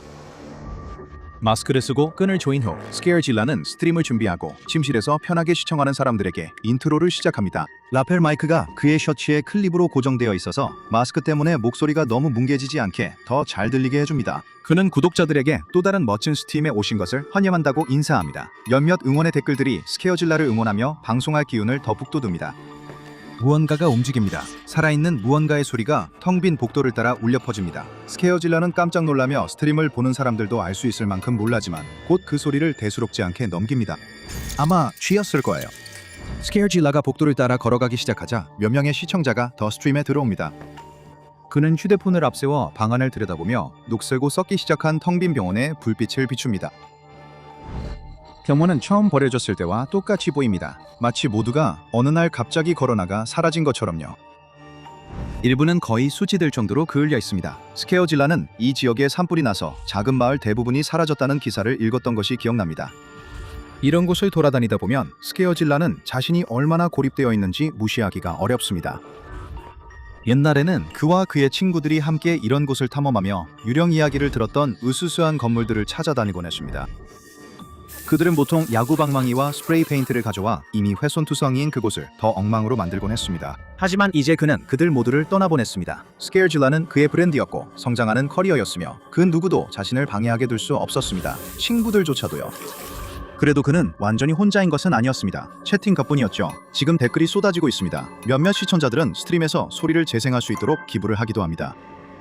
첫 번째는 당연히 공포 영화에서 막 나온 듯한 크고 질린 비명소리입니다. 시청자들이 자신을 놀라게 하고 겁주려고 할 거라는 걸 충분히 예상했기 때문에 그는 쉽게 웃어넘길 수 있습니다.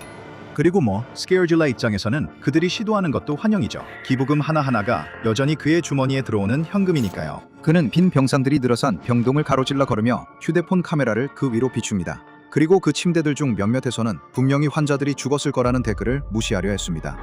그러다 또 다른 소음이 스케어질라의 주의를 끕니다. 이번에는 휴대폰 스트림에서 나는 소리가 아니라 옆방에서 무언가가 넘어지는 소리입니다. 그는 그대로 얼어붙습니다. 버려진 곳에 가만히 남겨진 물건이 저절로 넘어질 리는 없습니다. 반드시 무언가가 그것을 넘어뜨려야 합니다. 그는 스스로에게 그냥 또 다른 주일 뿐이라고 말하려 하지만 스트림을 보고 있는 시청자들도 그 소리를 들었고 열정적인 관계처럼 그 원인을 보고 싶어 합니다. 어둠 속에서 갑자기 튀어나와 자신을 공격할 가능성은 거의 없다는 걸 잘 알면서도 스케어질라는 마지못해 자신이 있던 병동을 나섭니다. 그는 또 다른 텅 빈 불에 탄 복도를 지나 소리가 났던 방으로 향합니다. 역시나 오래된 민거대가 바닥에 쓰러져 있는 것처럼 보입니다.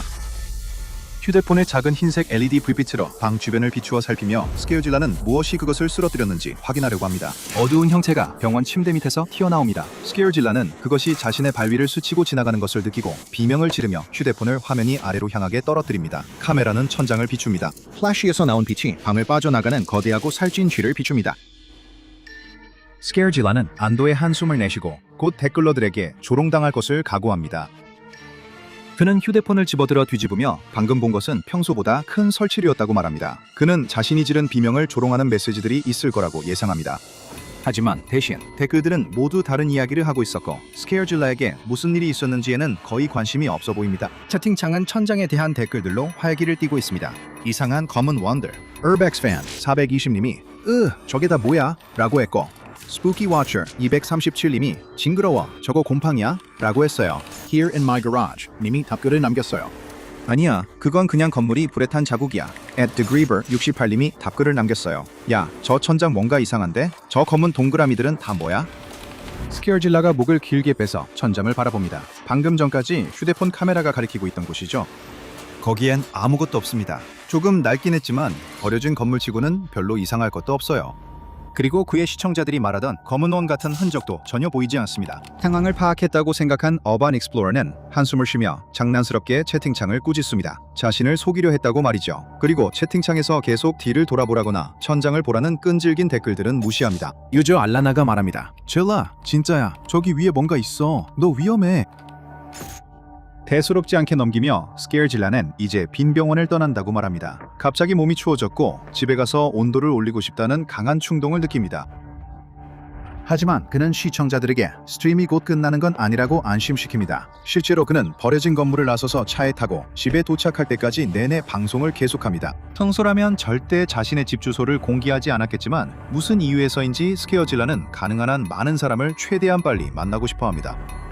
그는 랜드마크와 길을 자세히 설명하며 시청자들에게 최대한 정확하게 길 안내를 해줍니다. 그리고 자신의 집으로 와서 즉석에서 팬들과 만남의 시간을 가지자고 말합니다. 댓글이 쏟아지기 시작하고 기회를 노리는 사람들과 트롤들이 나타나겠다는 계획을 이야기합니다. 스케어질라가 집에 도착해 난방을 올린 지 몇 분 지나지 않아 첫 번째 시청자가 도착합니다. 그리고 더 많은 사람들이 오기 시작하더니 결국 집 안팎과 앞마당에 거의 수백 명에 달하는 인파가 몰려듭니다. 그리고 그들 중 아무도 알지 못하고 아무도 볼 수 없지만 그렇게 그것이 퍼져나갑니다. 인터넷 스트리머가 이상한 행동을 보인 사건 이후 SCP-재단이 조사에 착수했습니다. 스트리머의 집에서 수집된 샘플을 재단이 나중에 조사한 결과 결국 SCP-020의 또 다른 발생을 직접적으로 발견하게 되었습니다. 이 변칙 현상은 우연히 발견된 것으로 맨눈으로는 SCP-020을 관찰하는 것이 불가능하기 때문입니다. 이 변칙 현상의 존재는 재단의 포렌식 팀이 카메라로 영향을 받은 지역을 촬영하고 장비 오작동이 아님이 확인된 후에야 비로소 확인할 수 있었습니다. 알 수 없는 변칙적인 방법을 통해 SCP-020은 카메라를 사용할 때만 볼 수 있는 것으로 보입니다. 이것이 변칙 현상에 영향을 받은 지역이나 개인을 사진으로 촬영하거나 영상으로 녹화함으로써 나타나는 것인지는 연구원들은 이러한 위장 행위가 정확히 무엇에 의해 발생하는지 밝혀내지 못했으며 SCP-020을 연구하는 재단 인원들 사이에서도 이에 대한 논쟁이 있습니다. 이론들은 매우 다양하며 한 학파에서는 이 변칙 현상 자체의 인지를 회피하게 하는 특성이 있다고 주장합니다. 이로 인해 재단의 모방 변칙 전문가들이 조사를 진행하게 되었습니다. 그 결과는 결론을 내릴 수 없는 것으로 판명되었습니다. 분광 분석가들은 대신 SCP-020이 모든 형태의 빛을 반사하여 스스로를 시야에서 차단할 수 있다고 주장했습니다. 적어도 인간이 볼 수 있는 가시광선 스펙트럼에 해당하는 빛에 대해서는 그렇다고 합니다. 다시 한번 이 주장에 대한 근거는 거의 없는 것으로 보입니다.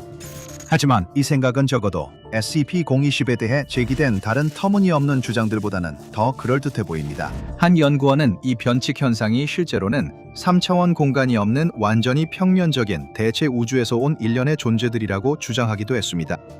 이 주장은 SCP-재단에 의해 널리 신빙성을 잃었으며 향정신성 약물의 영향으로 인한 것으로 간주되어 유축되었습니다. 이 약물이 발견되면서 해당 이론을 제안한 연구원은 해고당하게 되었습니다. 하지만 그들이 한 가지에 대해서는 옳았습니다. SCP-020은 분명히 살아있습니다. SCP-020은 변칙적인 곰팡이로 우려스러울 정도로 빠른 속도로 퍼질 수 있을 뿐만 아니라 무기물과 유기물 모두에 영향을 줄 수 있는 생물입니다. 이 곰팡이의 흔적과 심지어 전체 집락의 샘플까지도 벽이나 천장 같은 표면에서 발견되었고 살아있는 유기체의 표면이나 내부에서도 자라는 것이 확인되었습니다. 앞서 언급한 직접 관찰 시 보이지 않게 만드는 고유한 이산 현상뿐만 아니라 이 곰팡이는 다른 감각에도 직접적인 영향을 미치는 것으로 알려져 있습니다. 이 곰팡이는 심지어 접촉한 살아있는 유기체의 행동에도 어느 정도 영향을 미칩니다. SCP-020은 인간의 거주지 내에서 소규모로 성장하는 것뿐만 아니라 그 성장 과정은 집 안에서 발견되는 다양한 실내 온도나 조명 수준에도 방해받지 않습니다. 아파트, 그리고 다른 유사한 장소들에서도 마찬가지입니다. 이것은 재단 변칙원예 연구부의 식물학 전문가들에 의해 균류로서는 이례적인 것으로 간주되었습니다. 대부분의 균류는 낮은 조도, 특히 습하고 따뜻한 환경에서 더 잘 자라는 것으로 알려져 있습니다. 반면 낮은 온도에서는 비활성화됩니다. SCP-022, 인간의 집에 존재하는 빛의 양에 전혀 영향을 받지 않는 것처럼 보인다는 점은 이 균류가 가시광선 스펙트럼의 빛의 영향을 받지 않는다는 이론에 어느 정도 신빙성을 더해줍니다. 이러한 비가시성의 정확한 원인은 아직 밝혀지지 않았지만 이로 인해 연구자들 사이에서는 보이지 않는 곰팡이라는 별명이 붙게 되었습니다. 이 변칙적인 곰팡이의 집락이 한 사람의 집안에 형성되면 그 다음 생애 주기가 시작됩니다. 곰팡이에서 방출되는 포자는 마찬가지로 육안으로는 전혀 볼 수 없습니다. 하지만 SCP-020 샘플을 비디오 감시하에 실험하고 관찰하는 동안 재단 연구원들은 이 포자가 방출된 후 어떻게 행동하는지에 일정한 패턴이 있다는 것을 밝혀냈습니다. 그리고 이 포자의 영향을 받은 사람들이 어떻게 행동하는지도 밝혀냈습니다. 포자가 피부에 직접 닿거나 모르게 흡입되더라도 이 포자는 영향을 받은 사람의 전두엽, 즉 행동과 감정 조절을 담당하는 뇌 부위에 급격한 변화를 일으킵니다. 포자에 의해 유발되는 특정 변화는 SCP-020의 영향을 받는 인간 대상이 누구든지 관계없이 모두 동일하게 나타납니다. 영향을 받은 대상자는 자신이 점점 추위를 느끼기 시작한다는 것을 알게 되는데 이는 포자가 뇌의 두정엽, 즉 체성감각 피질의 특정 부위에 직접적으로 영향을 줄 수 있음을 시사합니다. 어떤 재단 신경학 전문가라도 이 부위가 신체 전반에서 오는 촉각 기반 감각을 평가하고 처리하는 뇌의 영역이라고 말할 것입니다. 여기에는 위치, 압력, 통증, 그리고 결정적으로 온도가 포함됩니다. 체성 감각, 피질이 극심한 추위를 경험하고 있다고 신호를 보내면 SCP-020 포자는 영향을 받은 대상이 집안의 온도와 습도를 높이도록 강요할 수 있습니다. 이는 보통 온도 조절기나 기타 가정용 난방 기술의 도움으로 이루어집니다. 하지만 재단은 적절한 난방 시설이 없는 임대주택에서도 SCP-020 군집이 형성된 여러 사례를 인지하고 있습니다. 연구원들은 포자에 감염된 사람들이 이러한 환경에서 온도와 습도를 성공적으로 높이는 데 사용하는 방법에 여전히 감탄하면서도 다소 놀라고 있습니다. 이제 추위를 느껴서 온도를 높이는 것은 비정상적인 행동으로 간주되지 않습니다. 비록 그것이 변칙적인 곰팡이 포자의 존재로 인해 촉발된 것이라 하더라도 말이죠. 하지만 SCP-020에 감염된 사람들의 경우 그들이 생활 공간을 더 따뜻하고 습하게 만들려는 강박은 단순히 추위를 피하기 위한 것이 아닙니다. 그들은 자신의 행동이 스스로의 의지라고 믿고 평소처럼 온도를 높이고 있다고 생각할 수도 있습니다. 실제로 감염된 사람들은 자신도 모르게 집을 보이지 않는 곰팡이에 더 적합한 서식지로 만들고 있으며 자신들 또한 더 적합한 서식지로 변화시키고 있습니다. SCP-재단의 식물학 부서는 일반적인 곰팡이와 마찬가지로 SCP-020의 군집이 충분히 습하고 따뜻한 환경에서 더 빠르게 성장한다는 것을 확인했습니다. 하지만 SCP-020 포자가 인간의 뇌에 미치는 영향은 단순히 온도를 변화시키고 보이지 않는 곰팡이가 자라기 더 좋은 환경을 만드는 것에만 국한되지 않습니다. 곰팡이가 퍼지는 것을 돕는 역할도 합니다. SCP-020 포자가 전두엽에 영향을 미치면 피실험자는 가능한 한 자주 그리고 가능한 한 많은 사람들과 사회적으로 교류하고자 하는 강박적인 충동을 느끼게 됩니다. 이러한 행동 변화는 이미 외향적이거나 사회적으로 활발한 피실험자들에게서는 감지하기 어려울 수 있습니다.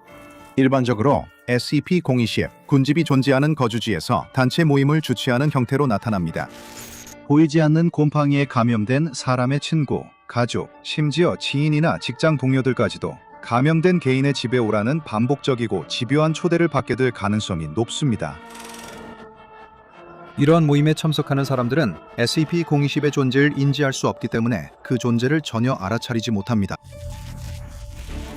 하지만 그들 모르게 참석함으로써 보이지 않는 변칙적인 곰팡이가 퍼지게 되는데, 이는 감염된 사람의 집 주변에 있는 곰팡이 집락에서 나온 포자가 손님들의 옷에 달라붙기 때문입니다. 일부 경우에는 카메라 영상에서 포자가 참석자들의 피부에 직접 떨어져 SCP-020의 새로운 집락이 그들의 몸에서 직접 자라고 성장하는 것이 밝혀졌습니다.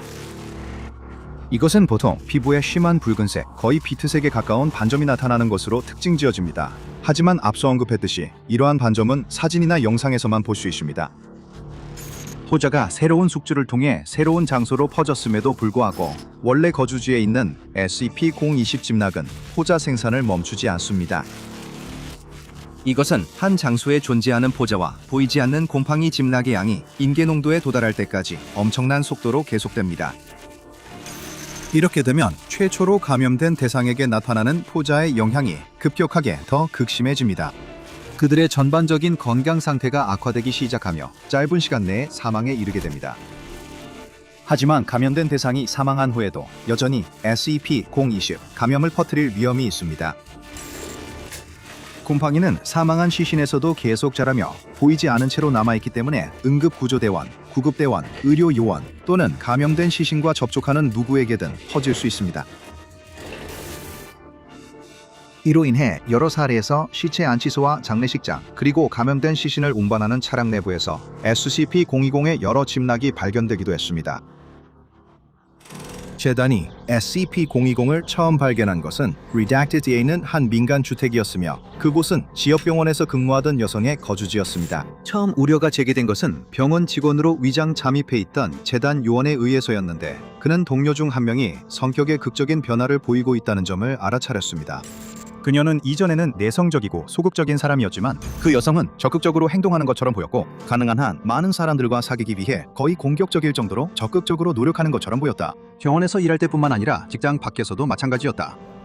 이 경우 행동의 변화는 너무 극적이어서 병원에 있던 잠입 요원이 즉시 알아챌 정도였습니다. 그리고 이 사실을 재단의 행동 전문가에게 보고한 후 이 변화가 어떤 심리적인 요인에 의해 발생한 것이 아니라는 것을 밝혀낼 수 있었습니다. 당시에는 알려지지 않았던 이상 행동 감염의 존재가 확인되자 CNO2로도 알려진 기동특무부대 80위 해당 여성의 집으로 파견되었습니다. 무인 항공기가 상공에서 그녀의 열 신호를 감지했고, 기동특무부대 요원들이 집을 돌파하려 했으나 여성은 부엌칼을 들고 문간에 서 있는 채로 발견되었습니다. 사건 영상에는 그녀의 얼굴 중 3분의 2가 SCP-020 군집에 의해 덮여있는 모습이 포착되었습니다. 임무의 오디오 및 비디오 녹화에는 그녀가 "우리는 그냥 손님을 맞이하고 싶을 뿐이에요" 라고 말하는 장면이 담겨 있었습니다. 재단 연구원들은 SCP-020에 아직 발견되지 않은 기생적 특성이 있는지 여부에 대해 의문을 제기했습니다. 하지만 보이지 않는 곰팡이가 영향을 받은 사람들을 숙주로 사용하는지, 그리고 어느 정도까지 사용하는지는 알려져 있지 않습니다. 기동특무부대가 최초의 보균자를 제거한 후 재단 격리팀이 조사를 시작했습니다. 분광 분석과 주변 지역에 대한 철저한 수색을 통해 재단은 이 문제가 단순히 한 여성이 감염된 것보다 훨씬 더 크다는 사실을 빠르게 깨달았습니다. 감염자는 수백 명이었고 집락은 수천 개였으며 포자는 수십만 아니면 수백만 개에 이를 수도 있었습니다. 영상 자료와 사진에는 그 여성이 발견된 집뿐만 아니라 그녀가 근무하던 병원, 자주 드나들던 모든 건물의 벽, 바닥, 천장에 거대한 검은 얼룩들이 찍혀 있었습니다. 더 심각한 것은 그녀가 자주 방문했던 같은 장소를 드나들던 사람들, 병원에서 그녀와 접촉했던 환자들, 그 환자들을 방문한 가족들, 의사, 간호사, 청소부들 모두가 위험에 처했다는 점이었습니다. 거의 마을 전체가 그랬습니다. 확산을 막기 위해 SCP 재단은 민간인 전체를 제거할 수 있도록 허가하는 명령을 내렸습니다. 마을 자체는 전소되었고 대형 산불이 발생했다는 은폐 이야기가 퍼졌습니다. 이후 회수된 SCP-020의 모든 샘플은 배양 챔버에 봉인되어 생물학 연구구역 12에 보관되고 있습니다. 이 봉인된 구역에 접근하는 유일한 방법은 에어록을 통과하는 것입니다. 이 변칙적인 곰팡이를 배양하기 위한 영양분 공급과 기타 필수 유지 관리는 원격 조종 로봇을 사용하여 수행되며 챔버 자체는 항상 봉인된 상태로 유지됩니다. 보안 인가 등급과 관계없이 어떤 인간 요원도 출입이 허용되어서는 안 됩니다. 밀폐된 비디오 감시 장비를 사용하여 SCP-020을 연구하는 연구팀은 변칙적인 곰팡이를 면밀히 관찰합니다. 한편 재단의 엔지니어들과 격리 전문가들은 표본이 보관된 밀폐된 방의 완전성이 유지되도록 보장합니다. 격리실 근처에 들어가는 모든 SCP 재단 인원은 반드시 생물안전 5등급 장비를 완전히 착용해야 합니다. 여기에는 적절한 제호흡기 착용도 포함됩니다. 해당 구역을 벗어날 때는 반드시 완전한 항진균 소독 처치를 받아야 합니다. 현재까지 최소 12건의 보이지 않는 곰팡이 발생 사례가 보고되었습니다. 재단은 곰팡이에 가능한 근원을 계속 조사하고 있으며 예방 조치도 개발 중입니다.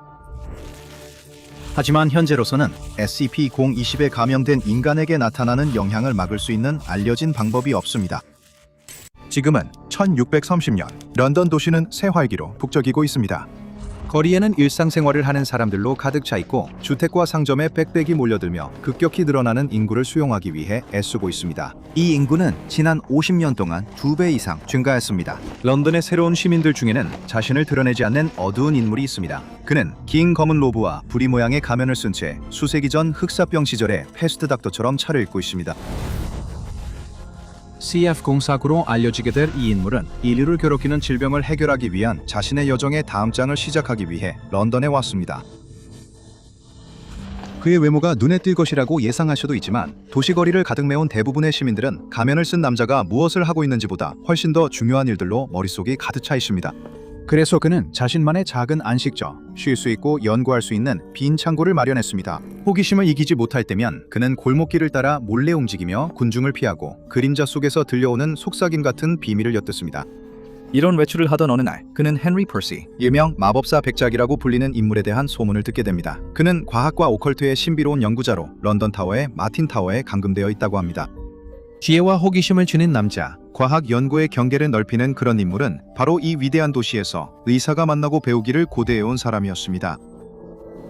흑사병 의사는 재빨리 자신의 은신처를 떠나 런던 타워로 향합니다. 그곳에서 그는 입장을 막으려는 경비병들을 신속하게 처리합니다. 그는 무고한 이들에게 해를 끼치는 것을 즐기지 않지만 안타깝게도 더 큰 지식과 이해를 추구하는 과정에서 일부 희생은 불가피하다고 생각합니다. 흑사병 의사는 뒤에 시신들을 남긴 채 마틴 타워로 들어섭니다. 실례합니다, 선생님. 불쑥 찾아와서 죄송합니다만 저도 학자라서 잠시 말씀을 나눌 수 있을지 궁금합니다. 하지만 그가 방에 들어서자 박사는 자신의 정중한 인사가 텅 비뜬 방에 헛되이 흩어진 것을 알게 됩니다. 이 마법사 백작이 어디에 있든 그는 자신의 지정된 방에 있지 않습니다. 최악의 상황을 걱정하며 박사는 바닥의 혈흔이나 뒤집힌 가구 등 몸싸움의 흔적을 찾기 시작하지만 모든 것은 제자리에 있는 듯 보입니다. 그렇다면 헨리 퍼시는 어디로 간 것일까요? 흑사병 의사는 실종된 남자의 행방을 알려줄 만한 단서를 찾기 위해 탑의 구석구석을 샅샅이 뒤집니다. 그는 모든 표면 위의 물건을 하나하나 살펴보고 모든 책장을 뒤져 책을 모두 꺼내봅니다. 하지만 그가 특정 책 한 권을 꺼내자 책장이 마치 문처럼 벽에서 떨어져 나옵니다. 실제로 그것은 문이었고 비밀 통로 너머로 어둡고 구불구불한 계단이 드러납니다. 그래, 여기로 사라진 거였군. 정말로 이 백작은 영리한 사람임이 틀림없다. 역병과의 싸움에서 좋은 동맹이 될 것이다. 그는 계단을 따라 아래로 내려가 탑의 깊숙한 곳에 있는 작은 방에 도착한다. 그곳은 아주 황량하고 텅 빈 방으로 오직 일지더미와 커다란 철문만 있다. 의사는 문을 열 수 있는 자물쇠나 다른 장치를 찾느라 몇 시간을 보내다가 결국 탑의 거주자가 남긴 일지로 눈길을 돌린다. 그곳에서 그는 철문을 여는 방법이 적힌 지침을 발견하고 그것이 연금술을 공부하던 시절에 본 적이 있는 내용임을 알아챈다. 다행히도 그는 필요한 모든 재료를 믿음직한 의사 가방에 챙겨두었고 덕분에 그 신비로운 절차를 효과적으로 수행할 수 있었다. 그는 장갑 낀 손에 묻은 먼지를 털며 일을 잘 마쳤다는 만족감에 잠기는데 그때 빗장이 풀리는 소리가 들리고 오늘 그가 발견한 두 번째 비밀문이 그를 맞이하듯 열렸다. 모험심이 가득한 그 의사는 가방을 집어들고 문턱을 넘어 반대편에 그를 기다리고 있을 무언가를 향해 나아갔다. 철문이 그의 뒤에서 닫히자 그 의사는 노란 하늘을 올려다보았다. 그 하늘에는 무수히 많은 검은 별들이 점점이 박혀 있었다. 산들바람이 말린 꽃, 곰팡이, 그리고 수백 년 된 책장의 먼지 냄새를 그의 코끝으로 실어날랐다. 그는 파도가 해안에 부딪히는 소리를 듣고 몸을 돌려 새하얀 해변에 짙은 검은 바다가 밀려오는 광경을 바라본다. 그를 둘러싼 세상은 검정, 흰색, 노란색, 빨간색이 어우러진 풍경이다. 노란 하늘이 먹물 같은 파도에 비치고 반짝이는 검은 별들이 화려한 빨간 건물 위에서 춤추며 하얀 계단과 노란 문, 그리고 스테인드 글라스처럼 보이는 검은 창문들이 있다. 이 낯선 새로운 곳도 비어있지 않다. 그를 둘러싼 거리에는 런던만큼이나 많은 사람들이 분주하게 오가고 있지만 그들의 복장은 꽤 다르다. 이 사람들은 어딘가 익숙한 방식으로 옷을 입고 있는데 그 모습은 페스트 닥터에게 한때 베네치아 카니발에서 본 화려한 복장을 떠올리게 한다. 사람들 역시 얼굴을 가리고 있는데 코메디아 델라르테 가면이 그들의 얼굴을 숨기고 신비로운 분위기를 자아낸다. 흑사병 시절 이후 처음으로 닥터는 이곳에서 자신이 전혀 눈에 띄지 않는다는 사실을 뚜렷이 인식한다. 오히려 그는 이곳에 완벽하게 녹아든다. 이제 헨리 펄시나 아니면 닥터에게 도움이 될 만한 통찰을 줄 수 있는 다른 누군가를 찾아봐야 한다. 어디서부터 시작해야 할지 확신이 없는 닥터는 그냥 낯선 이와 대화를 나눠보기로 결심한다. 화려한 빨간 드레스를 입은 한 여성이 지나가고 그녀의 깃털이 달린 하얀 가면은 마치 백조를 닮았다. 실례합니다, 마담. 닥터가 그녀의 길을 막으며 말을 건다. 이야기할 시간이 없어요. 이미 꽤 늦었거든요. 그녀는 그를 스치고 지나가고 닥터는 둘 사이의 신체 접촉으로 인한 나쁜 영향이 나타날까 긴장한다. 하지만 그녀는 태연히 제갈 길을 가고 평소라면 치명적일 그의 접촉에도 아무런 영향을 받지 않는 듯하다. 그는 그녀가 가는 모습을 바라보며 잠시 말문이 막혀 멍하니 선다. 이 낯선 새로운 곳의 시민들, 그가 그들을 만져도 안전하다. 여자에 대해 또 다른 점이 그의 시선을 끈다. 가까이에서 보니 그녀의 가면이 그저 의상 소품이 아니라 실제로 그의 가면처럼 그녀 얼굴의 일부인 것처럼 보였다. 참으로 신기하군. 그가 혼잣말로 중얼거린다. 헨리 퍼시는 기다릴 수 있다. 이게 훨씬 더 흥미로운 일이다. 이 땅에 대해 더 알아내야겠어. 그래서 페스트 닥터는 이 기이한 도시를 천천히 거느며 이곳의 기하학과 중력이 자신이 아는 규칙대로 작동하지 않는다는 것을 알아챈다. 건물들은 이상한 각도로 기울어져 있고 골목길과 복도는 나타났다 사라지며 도시의 구조는 바라볼 때마다 무작위로 변하는 것처럼 보인다. 그곳에 있는 사람들 역시 그들이 머무는 장소만큼이나 기이하며 어떤 이들은 유난히 무례하게 굴거나 혹은 지나치게 친근하게 행동한다. 의사를 노려보며 밀치고 지나가거나 그의 옷자락을 집요하게 잡아당기며 골목길로 끌고 가려 하거나 혹은 마을 광장에서 갑작스럽게 열정적인 춤판에 끌어들이려 한다. 그는 이런 접근을 최대한 정중하게 거절하고 자신의 길을 계속 간다.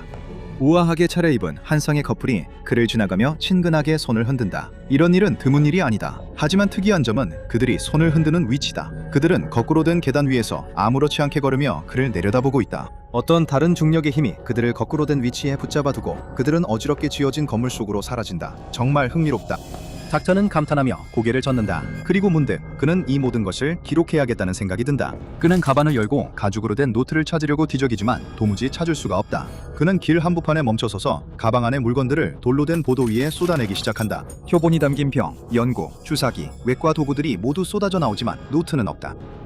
여행 중 어딘가에서 가방에서 떨어졌거나 아니면 더 나쁘게는 이 화려하게 차려입은 낯선 사람들 중 누군가가 훔쳐갔을지도 모른다. 아니야. 그는 최악의 상황부터 떠올리는 걸 허락해선 안 된다. 아마도 그는 단순히 어딘가에 그것을 떨어뜨렸을 뿐이고 자신의 동선을 다시 따라가면 찾을 수 있을 것이다. 그는 자신이 왔던 길을 따라 다시 걷기 시작한다. 마치 꿈속의 풍경처럼 매 순간 뒤틀리고 변하는 도시의 거리에서 최대한 길을 찾아가며 말이다. 그는 수십 명의 사람들에게 다가가지만 그가 말을 거는 낯선 이들마다 그를 무시하고 훨씬 더 중요한 일로 바쁘게 떠나버린다. 그들은 마치 고급 신발 밑창에 더러운 것이 묻은 것처럼 그를 경멸하는 눈빛으로 쳐다보는 것 같다. 좌절감이 밀려오고 이제 그 수첩은 영영 잃어버린 것만 같다. 하지만 그때 희망이 찾아온다. 다음 목적지로 서두르는 인파 속에서 리사는 근처 벽에 기대어 눈에 띄게 가만히 서 있는 빨간 망토를 입은 남자를 발견한다. 그 인물은 그를 올려다보며 행복하게 웃는 얼굴 모양의 빨간 가면 뒤로 빛나는 눈을 드러낸다. 그 모습은 의사가 어렴풋이 기억하는 코메디아 델라르테 공연의 일 카피타노를 연상시킨다. 그는 망토와 빨간 가면을 쓴 위험 있는 인물에게 쭈뼛쭈뼛 다가가 자신이 이곳의 외부인임을 설명한다. 빨간 가면을 쓴 남자가 말을 할 때 그의 목소리는 따뜻하지만 뚜렷한 권위가 느껴진다. 이곳이 바로 알라가다 왕국이니 신사분을 환영합니다. 당신은 행운아입니다. 정말로 큰 행운을 얻으셨군요. 저는 알라가다의 붉은 군주, 즐거움의 가면을 쓴 자이자 왕의 수석 고문입니다.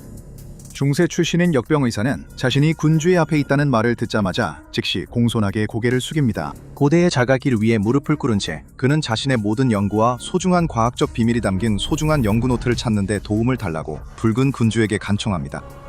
붉은 군주는 벽에서 몸을 떼고 일어서는데 그의 키는 인상적으로 크며 처음 봤을 때보다 훨씬 더 거대해 보입니다. 그의 얼굴은 마스크를 쓴 채로도 보일 수 있는 한 최대한 동정적인 표정을 짓는 듯합니다. 그는 웅장한 손짓과 극적인 걸음으로 의사에게 자신을 따라오라고 하고 골목길을 당당하게 걸어가기 시작합니다. 이 혼란스러운 곳에서 의사는 예의 바른 사람을 만난 것입니다. 그는 붉은 군주 바로 뒤를 따라 불안정한 풍경을 함께 가로지릅니다. 노란색 자갈길을 따라가다 보면 끝없이 수영돌이치는 것처럼 보이는 구불구불한 검은색 계단이 나오고 그 계단은 어지럽게 옆으로 기울어집니다. 닥터는 망설입니다. 발을 헛디딜까 두려웠지만 놀랍게도 중력의 법칙이 계단의 각도에 따라 함께 변하는 것처럼 보입니다. 그는 여전히 예전과 같은 평평한 길을 걷고 있는 것처럼 느껴지지만 아래쪽 풍경이 이제는 불안하게 90도로 튀어나와 보여서 그의 시야가 어지럽고 속이 메스꺼워집니다. 그래서 그는 시선을 동행자의 등으로 돌리고 그 군주의 자신감 넘치는 걸음걸이에 맞춰 발을 옮깁니다. 그는 이 남자가 자신을 어디로 데려가는지 무심코 궁금해하지만 목적지에 도착할 때까지 추가 질문은 삼가기로 합니다. 붉은 군주는 길고 가느다란 탑 꼭대기에서 멈춰섭니다. 그는 가장자리가 아래로 말려 마치 입구 자체가 찡그린 듯한 유난히 반짝이는 검은색 문 앞에 섭니다. 그는 문 쪽으로 팔을 휘저으며 패스트 닥터에게 안으로 따라오라고 손짓합니다. 패스트 닥터가 문에 손잡이나 문고리가 없다는 말을 꺼내기도 전에 마치 마법처럼 문이 저절로 열립니다. 그는 고개를 젓습니다. 붉은 군주는 이미 안으로 사라졌고 그는 재빨리 그를 따라 들어갑니다. 알라가다의 색상 팔레트는 이미 상당히 제한적이지만 이 방은 바깥에서 볼 수 있는 드문드문한 밝은 색조마저 완전히 사라져 있습니다. 이곳에서는 붉은 군주 본인의 갑자기 요란해진 옷차림을 제외하면 붉은색이나 노란색은 한 점도 찾아볼 수 없습니다. 이 방은 검은색과 흰색으로 장식되어 있습니다. 반짝이는 검은 벨벳과 차갑고 네모칸 흰 대리석 혹은 대리석과 비슷한 무언가로 꾸며져 있는데 이 재질은 섬뜩하고 얼음 같은 광택을 띠고 있어 바라보는 것만으로도 눈이 아플 정도입니다. 가장자리가 다시 한번 우울하게 구부러진 큰 검은 의자에 또 다른 가면을 쓴 남자가 앉아 있습니다. 그는 검은 모브를 입고 있으며 창백한 흰 얼굴에는 비극의 가면이 씌워져 있습니다. 입이 벌어져 고통스러운 영원한 찡그림으로 굳어져 있습니다. 붉은 군주는 의자에 앉아 있는 인물을 가리키며 그 인물은 아무 말도 하지 않습니다. 그리고 그를 알라가다의 위대한 흑군주라고 소개합니다. 역병 의사는 흑군주의 눈이 가면의 구멍 사이로 자신을 따라오는 것을 볼 수 있습니다.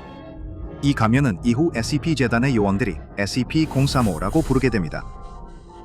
의사는 이 모든 상황에 당황하면서 흑군주에게 자신의 책을 찾는 데 도움을 줄 수 있는지 묻습니다. 붉은 군주는 고개를 뒤로 젖히고 웃기 시작합니다. 그 웃음소리는 따뜻하고 진실되지만 의사의 등골을 오싹하게 만듭니다. 적군주는 의사의 어깨에 손을 얹고 격려와 위협이 동시에 느껴지는 힘으로 어깨를 움켜쥐며 의사가 거짓구실에 속아 이곳에 오게 됐다고 설명합니다. 군주는 이미 책을 가지고 있었습니다. 흑군주는 그 책을 돌려주기 전에 작은 부탁을 들어달라고 합니다. 제 초대를 받아주셔서 감사합니다. 흑군주는 가면의 찡그린 입 틈으로 씩씩 새는 목소리로 말합니다. 역병 의사는 속임수에 분노하며 자신의 책을 돌려달라고 항의합니다. 돌려줄 거야. 붉은 군주는 다시 한번 웃습니다. 흑군주는 네가 그것들을 소유할 자격이 있다는 걸 증명하면 돌려줄 거야. 안녕히 계세요, 닥터. 알라가타에서의 시간이 즐겁길 바랍니다. 레드로드는 방을 빠져나가고 닥터는 블랙로드와 단둘이 남게 된다. 두 사람 사이에는 무거운 침묵이 감돈다. 닥터가 블랙로드에게 왜 다른 세계의 의사가 자신을 돌봐주길 원하는지 묻기 전에 블랙로드는 쌕쌕거리며 검은 점액을 뱉어내고 그 점액은 그가 서 있는 땅을 부식시킨다.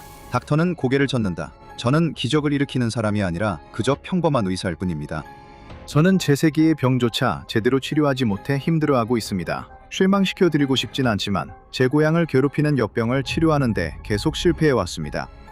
제가 당신을 치료할 능력이 있을지조차 모르겠습니다. 블랙로드의 얼굴이 더욱 심각하게 찌푸려지는 것 같습니다. 그 말을 들으니 정말 유감입니다. 그렇다면 당신의 기록을 제가 직접 보관하고 알라가단 의사에게 연구용으로 넘겨야겠군요. 닥터의 침착함이 무너진다. 그는 방 안을 돌아다니며 찾을 수 있는 모든 문을 열어젖히고 자신의 매우 긴 인생을 바쳐 힘들게 모아온 연구자료, 의학 분야에서 자신의 유일한 업적을 필사적으로 찾는다. 그는 방 반대편에 있는 자물쇠가 채워진 문 앞에 멈춰서서 자물쇠를 움켜잡는다. 블랙로드가 갑자기 멈추라고 외치지만 이미 늦었다. 역병 의사는 자물쇠를 문에서 억지로 뜯어낸다. 닥터가 자물쇠를 바닥에 떨어뜨리자마자 거대한 금속거미가 벽을 기어가는 듯한 끔찍한 발그락거리는 소리가 들린다.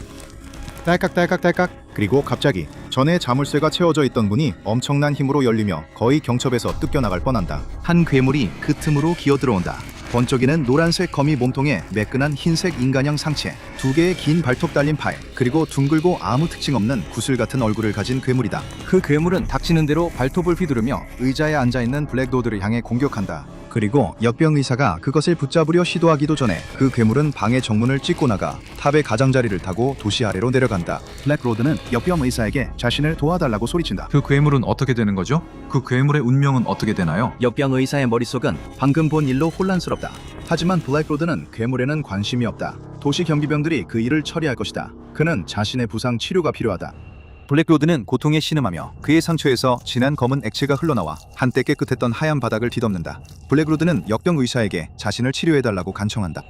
역병 의사는 병과 부상으로 고통받는 모든 이들을 돕겠다는 오래전 맹세했던 자신의 의무를 떠올린다. 그는 의사의 가방을 열고 치료를 시작할 준비를 한다. 그는 알라가단의 생리학에 대해 전혀 알지 못하고 블랙로드에게 어떤 처치를 해야 할지조차 감이 없지만 그저 가만히 서서 이 남자가 고통받는 모습을 지켜볼 수는 없다. 그는 가방에서 형광빛 엘릭서와 악취나는 탱크 등 여러 도구들을 꺼내기 시작한다. 그리고 즉흥적으로 치료를 시작한다. 그는 여러 탱크 중 하나에 거즈를 적셔 상처를 소독한 뒤 치료를 시작한다. 블랙로드의 얕은 호흡이 약이 효과를 내기 시작하면서 점점 깊고 차분한 호흡으로 변한다. 이러한 긍정적인 반응에 의사는 더욱 빠르게 손을 놀린다.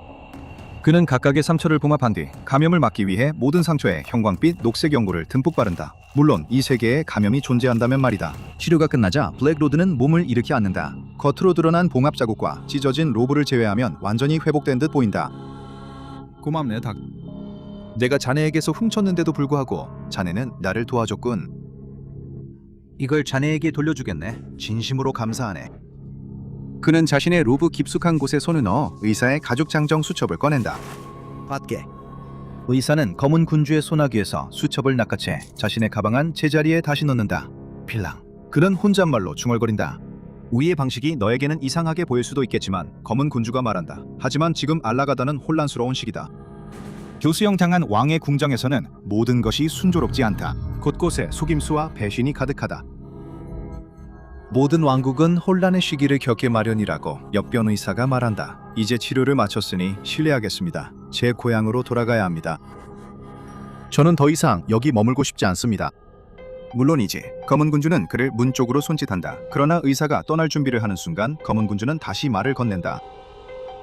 그게 정말 당신 땅이 맞습니까, 닥터? 당신은 내가 오래전에 알았던 한 여인의 아이와 꽤 닮았군요. 그 여인은 왕에게 맞서는 실수를 저질렀었죠. 그 여인도 당신처럼 까마귀 같은 얼굴을 하고 있었죠. 가면이지만 가면이 아니었던 얼굴이었죠.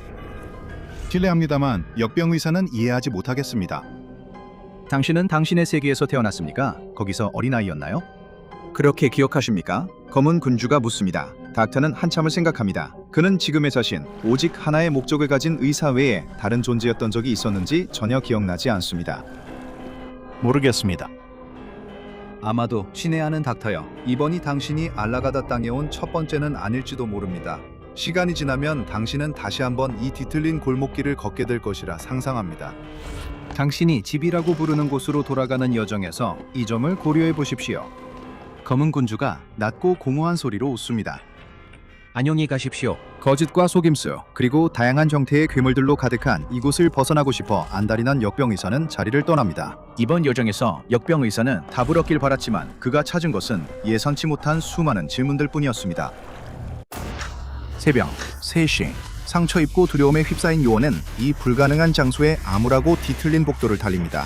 모든 것이 썩어가고 파괴되어 있습니다.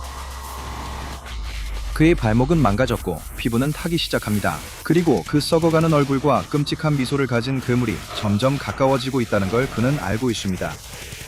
곧 여기 도착할 겁니다. 시간을 조금 거슬러 그날 저녁 6시입니다. 해는 오늘 하루를 마치고 지평선 너머로 사라졌습니다. 근처 마을의 가로등이 깜빡이며 켜졌고 거의 모든 사람들이 저녁을 맞이할 준비를 하고 있습니다. 물론 야간 근무를 하는 사람들은 예외입니다.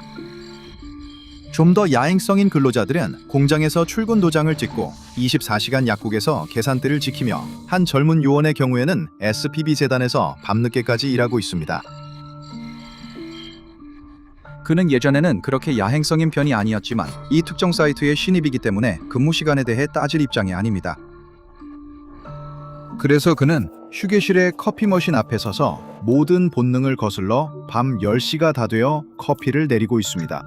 바라건대 그 커피가 책상에서 졸지 않게 해주길 바랍니다. 이 시간대에는 시설이 훨씬 더 조용합니다. 대부분의 연구원들은 오늘 일을 마치고 집에 갔고 가끔 보이는 경비원을 제외하면 그는 1시간 넘게 다른 사람을 본 적이 없습니다. 물론 그는 혼자인 것처럼 느껴질 때조차도 이 건물에 자신만 있는 것이 아니라는 것을 알고 있습니다. 이곳에는 그와 함께 수십 개의 변칙 개체들이 각각의 독립된 격리실에 격리되어 있습니다. 사실 그의 사무실은 이 시설에서 가장 악명 높은 변칙 개체 중 하나와 복도를 따라 조금만 가면 있습니다. 동료들이 그에 대해 이야기하는 방식만 봐도 알 수 있죠. 동료들은 구체적인 내용은 말해주지 않습니다. 아직 그가 갖지 못한 접근 권한 때문이죠. 하지만 그는 정수기 옆에서 엿듣거나 자신의 일에 몰두하는 척하면서 사무실 문 밖에서 들려오는 대화를 듣는 식으로 몇 가지 정보를 알아냈습니다. 그게 무엇이든 엄청나게 위험하고 격리하기도 어렵고 파괴하는 것은 더더욱 힘든 것이라고 합니다. 큰 도마뱀이 아닙니다. 그 존재에 대해서는 이미 다 들었습니다. 동료들이 그렇게 비밀스럽게 굴고 있는 이 이상 현상이 무엇이든 그건 완전히 다른 것입니다. 다른 사람들은 실제로 그것을 두려워하는 것 같습니다. 발견된 선임 연구원들이 자신들의 연구 대상을 두려워하는 모습을 보니 불안해집니다. 하지만 그는 그런 생각에 머물러서는 안 됩니다. 특히 지금은 더더욱 그렇죠. 밤이고 그의 사무실 주변에는 벽에 걸린 시계의 똑딱거림과 커피 머신에서 꾸준히 떨어지는 물방울 소리밖에 없으니까요. 그는 내일 그 커피 머신을 휴게실에 다시 가져다 놓을 겁니다. 지금은 그걸 필요로 하는 다른 사람이 주변에 없으니까요. 커피를 마셨는데도 그 요원은 피로가 몰려오고 있습니다. 그는 잠이 몰려오는 것을 느낄 수 있습니다. 눈꺼풀이 처지고 고개가 끄덕여집니다. 긴 한 주였습니다. 아무리 애를 써도 그는 이 피곤함을 떨쳐낼 수 없습니다. 그는 잠깐만 책상에 머리를 기대고 쉴 생각입니다. 아무도 모를 거예요. 요원이 깨어나니 경고음이 울리고 복도에는 빨간 불빛이 번쩍이고 있습니다. 그는 얼마나 오래 잠들어 있었던 걸까요? 시계를 힐끗 보니 새벽 2시입니다. 그는 잠깐 눈을 붙이기로 한 지 벌써 4시간이 지난 것이었습니다. 그는 잠시 정신을 가다듬으며 아직 잠기운이 머릿속을 흐리게 하고 있습니다. 저 경보음은 단 한 가지를 의미할 뿐입니다. 격리 파기라는 뜻이죠. 그리고 이 귀를 찢는 듯한 소리를 보니 분명 근처에 있는 게 틀림없어요. 최악의 상황을 생각하자 그의 속이 철렁 내려앉습니다. 만약 그게 밖으로 나갔다면 어떻게 하지? 아무도 그에게 말해주지 않는 복도 끝에 있는 그 존재. 만약 그가 곧 아주 가까이에서 직접 그 존재에 대한 자세한 내용을 알게 된다면 어떻게 하지? 아니야. 스스로 겁먹을 필요는 없어. 그냥 격리파기 표준 절차만 따르면 돼. 그는 책상에서 일어나 자신이 작업하던 파일을 챙기고 가장 가까운 비상구로 향한다. 그냥 훈련이라고 생각하자. 그는 스스로를 다독인다. 다 괜찮을 거야. 하지만 그가 비상구를 향해 복도를 걸어가면서 피처럼 붉게 깜빡이는 비상등이 한때 익숙했던 풍경에 기이한 그림자를 들이운다. 온통 붉은 빛에 잠긴 밤의 이곳은 완전히 달라 보인다. 마치 괴물에게서 도망치려 하지만 다리가 느리게만 움직이는 악몽 속 한 장면 같다. 한 걸음 내디딜 때마다 심장이 더 빨리 뛰고 식은땀이 피부에 맺힌다. 경비원들은 다 어디 있는 거지? 아무도 없는 건가? 적막함이 불어나게 느껴지고 그의 발소리만이 침묵을 깨뜨린다. 잠깐, 너무 조용하다. 경보음은 언제 멈춘 거지? 그는 거기서 빠져나오는 데만 너무 집중해서 소리가 멈춘 것도 알아차리지 못했다. 기상등은 아직도 빨간색으로 깜빡이고 있지만 나머지 불은 모두 꺼져 있다는 걸 그는 깨닫는다. 뭔가 전력에 문제가 생긴 것이다. 아니면 뭔가 전원을 끄는 걸지도 모른다고 그는 오싹한 기분으로 생각한다. 앞쪽 희미한 붉은 불빛 속에서 그는 바닥에 어둡고 끈적한 무언가가 고여있는 것을 본다. 피인가? 하지만 시신도 없고 몸싸움의 흔적도 없다. 그가 가까이 다가가자 바닥을 덮고 있는 끈적한 액체가 붉은색이 아니라 검은색이라는 것을 깨닫는다. 그리고 그게 지글지글거리고 있어. 그게 무엇이든 그것은 마치 엄청나게 강한 산처럼 바닥을 갉아먹고 있는 것처럼 보인다. 이 안쪽 벽도 상태가 점점 더 안 좋아지고 있어. 페인트가 금이 가고 벗겨져 있어. 마치 수년 동안 방치된 것처럼 보여. 하지만 아까는 이런 모습이 아니었어. 그럴 리가 없어. 이 바닥에 검은 점의 공덩이를 남긴 게 뭐든지 주변 환경을 망가뜨리고 있어. 구프가 닿는 모든 것은 분해되고 썩기 시작해. 이 웅덩이가 여기 있다는 건 이걸 만든 게 멀리 있지 않다는 뜻이야. 요원은 잠시 숨을 멈추고 아무 소리도 내지 않아. 그는 그저 가만히 서서 귀를 기울여. 그곳 고요함 속에서 조용한 소리가 하나 들려온다. 똑, 똑, 똑. 사무실 커피포트에서 떨어지는 액체 소리와 비슷하지만 뭔가 다르고 더 걸쭉한 느낌이었다. 아주 가까운 곳에서 들려오고 있다. 그는 어깨너머로 힐끗 뒤를 본다. 뒤에는 아무것도 없다. 앞에도 그가 볼 수 있는 한 아무것도 없다. 그러다 요원은 갑작스러운 충동을 느낀다. 그는 자신이 틀렸기를 간절히 바라지만 반드시 확인해야 한다. 그는 고개를 기울여 천장을 올려다본다. 무언가가 그를 바라보고 있다. 선장에 웅크리고 있는 형체가 있고 목을 길게 빼서 요원을 똑바로 바라보고 있다. 그것은 남자처럼 보인다. 아니면 한때 남자였던 무언가처럼 보인다. 이제는 썩어가는 살이 덮인 해골에 더 가깝고 그 똑같이 끔찍한 검은 액체를 뚝뚝 흘리고 있다. 그것은 그를 향해 넓게 벌어진 입과 동굴 같은 구멍뿐인 눈으로 씩 웃는다. 그가 볼 수 있는 피부는 회색이고 미끈거리며 뼈에서 느슨하게 늘어져 있다. 그와 눈이 마주치자 그 존재는 벽을 타고 기어내려오며 그를 향해 손을 뻗는다. 요원의 머릿속은 공포로 하얘지고 순수한 동물적 본능이 발동해 그를 반대 방향으로 최대한 빨리 달아나게 만든다. 하지만 그의 사무실로 돌아가는 길은 더 이상 분명하지 않다. 달려가면서 요원은 앞을 제대로 보지 않는다. 그는 자신을 넘어뜨릴 검고 끈적한 점액 웅덩이를 보지 못한다. 그의 발이 점액을 밟고 미끄러지며 몸이 균형을 잃는다. 그는 바닥에 세게 넘어지며 손과 무릎에 끈적한 점액이 묻는다. 그가 그것을 만지자마자 피부가 타는 듯한 느낌이 든다. 그것이 신발 밑창과 양말 그리고 발바닥 피부까지 파고드는 것이 느껴진다. 그는 고통의 비명을 지르며 힘겹게 일어난다. 아무리 아파도 그는 계속 움직여야 한다. 그 물건이 자신에게 다가오게 둘 수는 없다. 그는 벽을 붙잡고 몸을 일으킨다. 다시 한번. 그는 주변에서 중요한 무언가를 놓치고 만다. 그는 바닥에 단단한 물질을 뚫고 올라오는 회색의 썩은 손이 자신의 발목을 잡으려는 것을 알아채지 못한다. 그것이 거기에 있다는 사실조차 그는 전혀 모른다. 그러다 무언가가 그의 아킬레스건을 베어버리자 그는 비명을 지르며 다친 발목을 움켜쥔 채 다시 바닥으로 나동그라진다. 그는 무력하게 그 자리에 앉아있으면서 그 팔이 계속해서 바닥을 향해 뻗는 것을 지켜본다. 그 뒤를 이어 어깨가 나오고 또 다른 팔이 나오며 그리고 다시 그 얼굴이 그를 향해 웃고 있다. 그 생물은 바닥을 뚫고 스스로 몸을 끌어올리더니 요원 쪽으로 기어간다. 이번에 그것이 그를 향해 손을 뻗었을 때 그는 도망칠 수 없다. 그는 벗어날 수 없다. 그는 그 생물의 차가운 손이 자신의 다리를 감싸는 것을 느낀다. 그렇게 쇠약해 보이는 생물에게서는 상상할 수 없는 힘으로 그를 끌어당긴다. 그것은 그를 바닥 속으로 조금씩 끌어내린다. 모든 것이 어둠에 잠길 때까지. 요원이 다시 깨어났을 때 그는 낯선 방의 차갑고 딱딱한 바닥에 누워있다. 그의 머리는 아프고 눈은 흐릿하며 손의 피부는 마치 통째로 드러난 신경처럼 느껴진다. 그 광경에 속이 뒤집히지만 그는 자신의 부상에 신경 쓸 시간이 없다. 먼저 그는 자신이 어디에 있는지 어떻게 여기까지 오게 되었는지 알아내야 한다. 그가 기억하는 유일한 것은 걷는 시체 같은 역겨운 생물이 그를 바닥의 구멍으로 끌고 들어간 것이다. 아니, 구멍이 아니다. 바닥 그 자체로 끌려 들어간 것이다.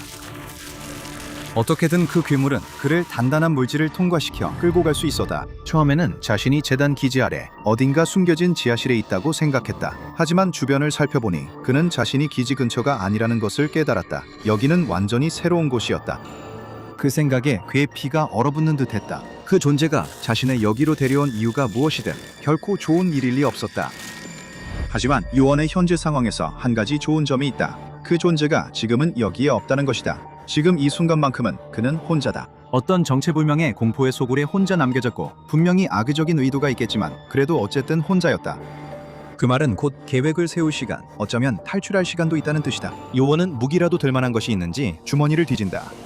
휴대폰과 펜 말고는 아무것도 없다. 휴대폰은 신호가 전혀 잡히지 않아 그의 불안감을 확인시켜준다. 그는 현장 근처에도 있지 않다. 어쩌면 이제는 아예 같은 세계에 있지도 않을지 모른다. 휴대폰은 사실상 쓸모가 없고 펜도 별로 쓸 데가 없다. 유언장이라도 남기고 싶다면 말이다. 아니, 아직 그런 운명에 순응할 수는 없다. 그는 똑똑한 사람이다. SCP-재단에서 연구원으로 일할 정도로 똑똑하다. 뭔가 방법을 찾아낼 수 있다. 반드시 그래야만 한다. 그는 몸을 일으켜 일어서서 눈에 보이는 주변의 모든 세부 사항을 꼼꼼히 살핀다. 그가 있는 곳은 크고 어두운 콘크리트 방처럼 보인다. 방 저편에는 복도로 보이는 곳으로 이어지는 열린 문이 보인다. 알아보기 어렵다. 복도는 칠흑같이 어둡다. 그는 굳이 어둠 속으로 들어가고 싶지는 않지만 가만히 있을수록 더 표적이 된다는 생각이 든다. 그래서 나갈 수 있는 유일한 길은 그 어둠을 통과하는 것뿐인 것 같다. 떨리는 손과 가슴이 쿵쾅거리는 가운데 젊은 요원은 어둠 속으로 발을 내딛는다. 그는 두 손을 앞으로 내밀고 복도를 더듬으며 걸어간다. 그는 위험한 무언가를 만질 수도 있다.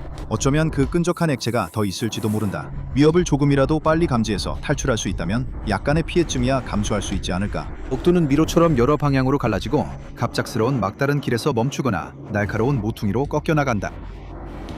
일부러 혼란스럽고 어지럽게 만들기 위해 설계된 것처럼 보인다.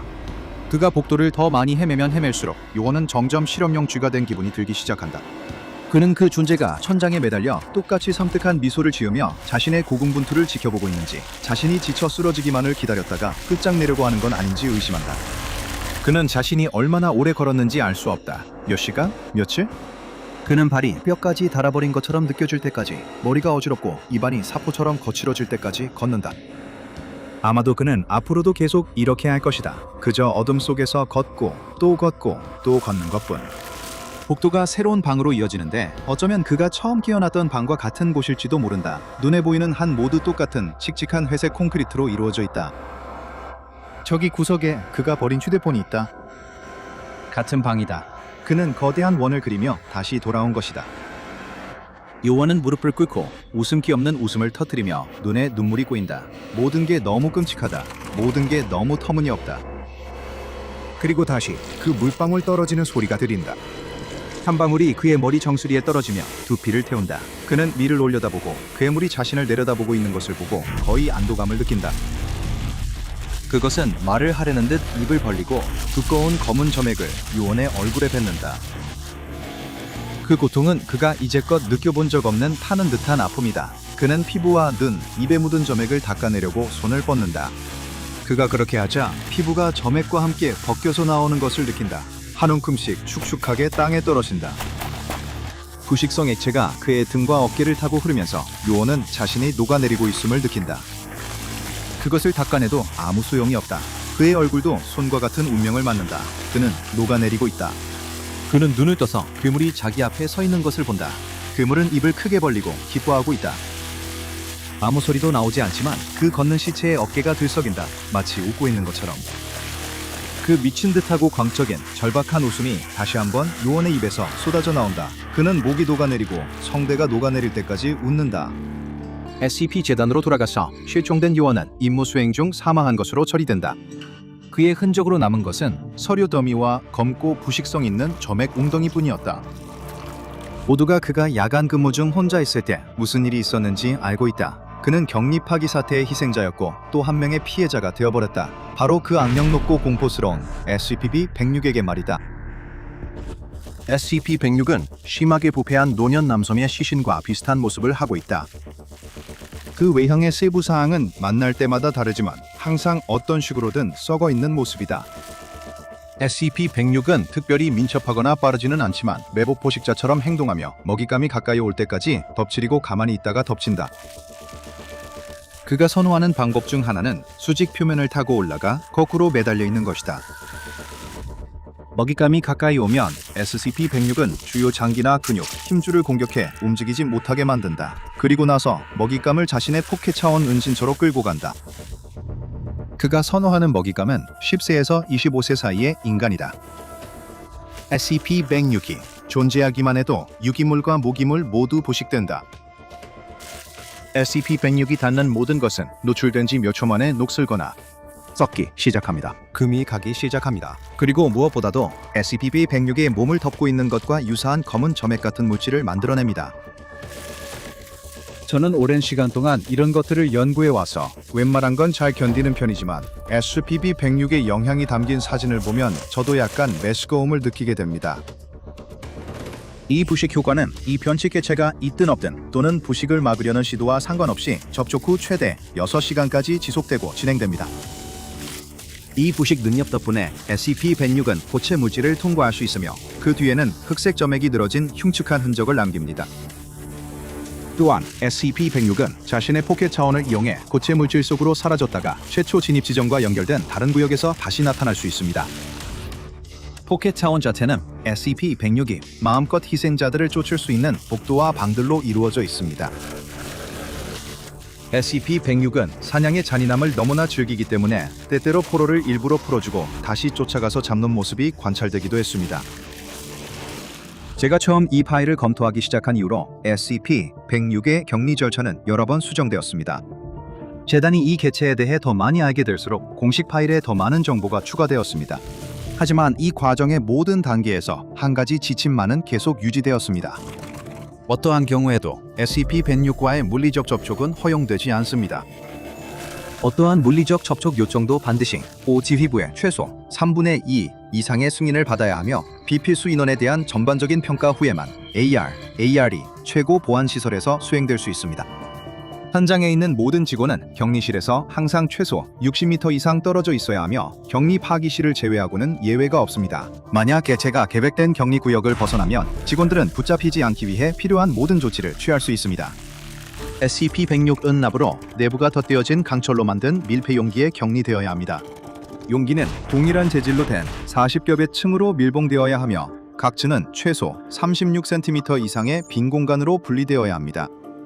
또한 16개의 구형 셀로 구성된 2차 격리 구역이 있으며 각 셀은 다양한 액체와 무작위로 조립된 표면 및 지지대로 채워져 있습니다. 또한 이 구역에는 즉시 8만 루멘 이상의 빛으로 구역을 밝힐 수 있는 조명 시스템이 갖추어져 있습니다. 이 모든 요소들은 연구와 관찰을 통해 SCP-106이 복잡하거나 무작위적인 구조에 혼란을 느낄 수 있다는 사실이 밝혀지면서 시간이 지나면서 추가된 것입니다. 또한 SCP-106은 다양한 액체와 갑작스럽고 직접적인 빛에 대해 혐오 반응을 보입니다. 격리실 표면이나 SCP-106으로부터 200m 이내의 모든 표면 혹은 가장 끔찍하게는 직원들 자신에게 부식이 발견될 경우 즉시 현장 보안팀에 보고해야 합니다. Dr. Bob의 패트리온을 확인하고 오늘 바로 주니어 연구원이 되어보세요. 이제 닥터 법의 파일에서 또 다른 항목, 예를 들어 SCP-189 모바일 모방 기생충 같은 영상을 시청해보세요.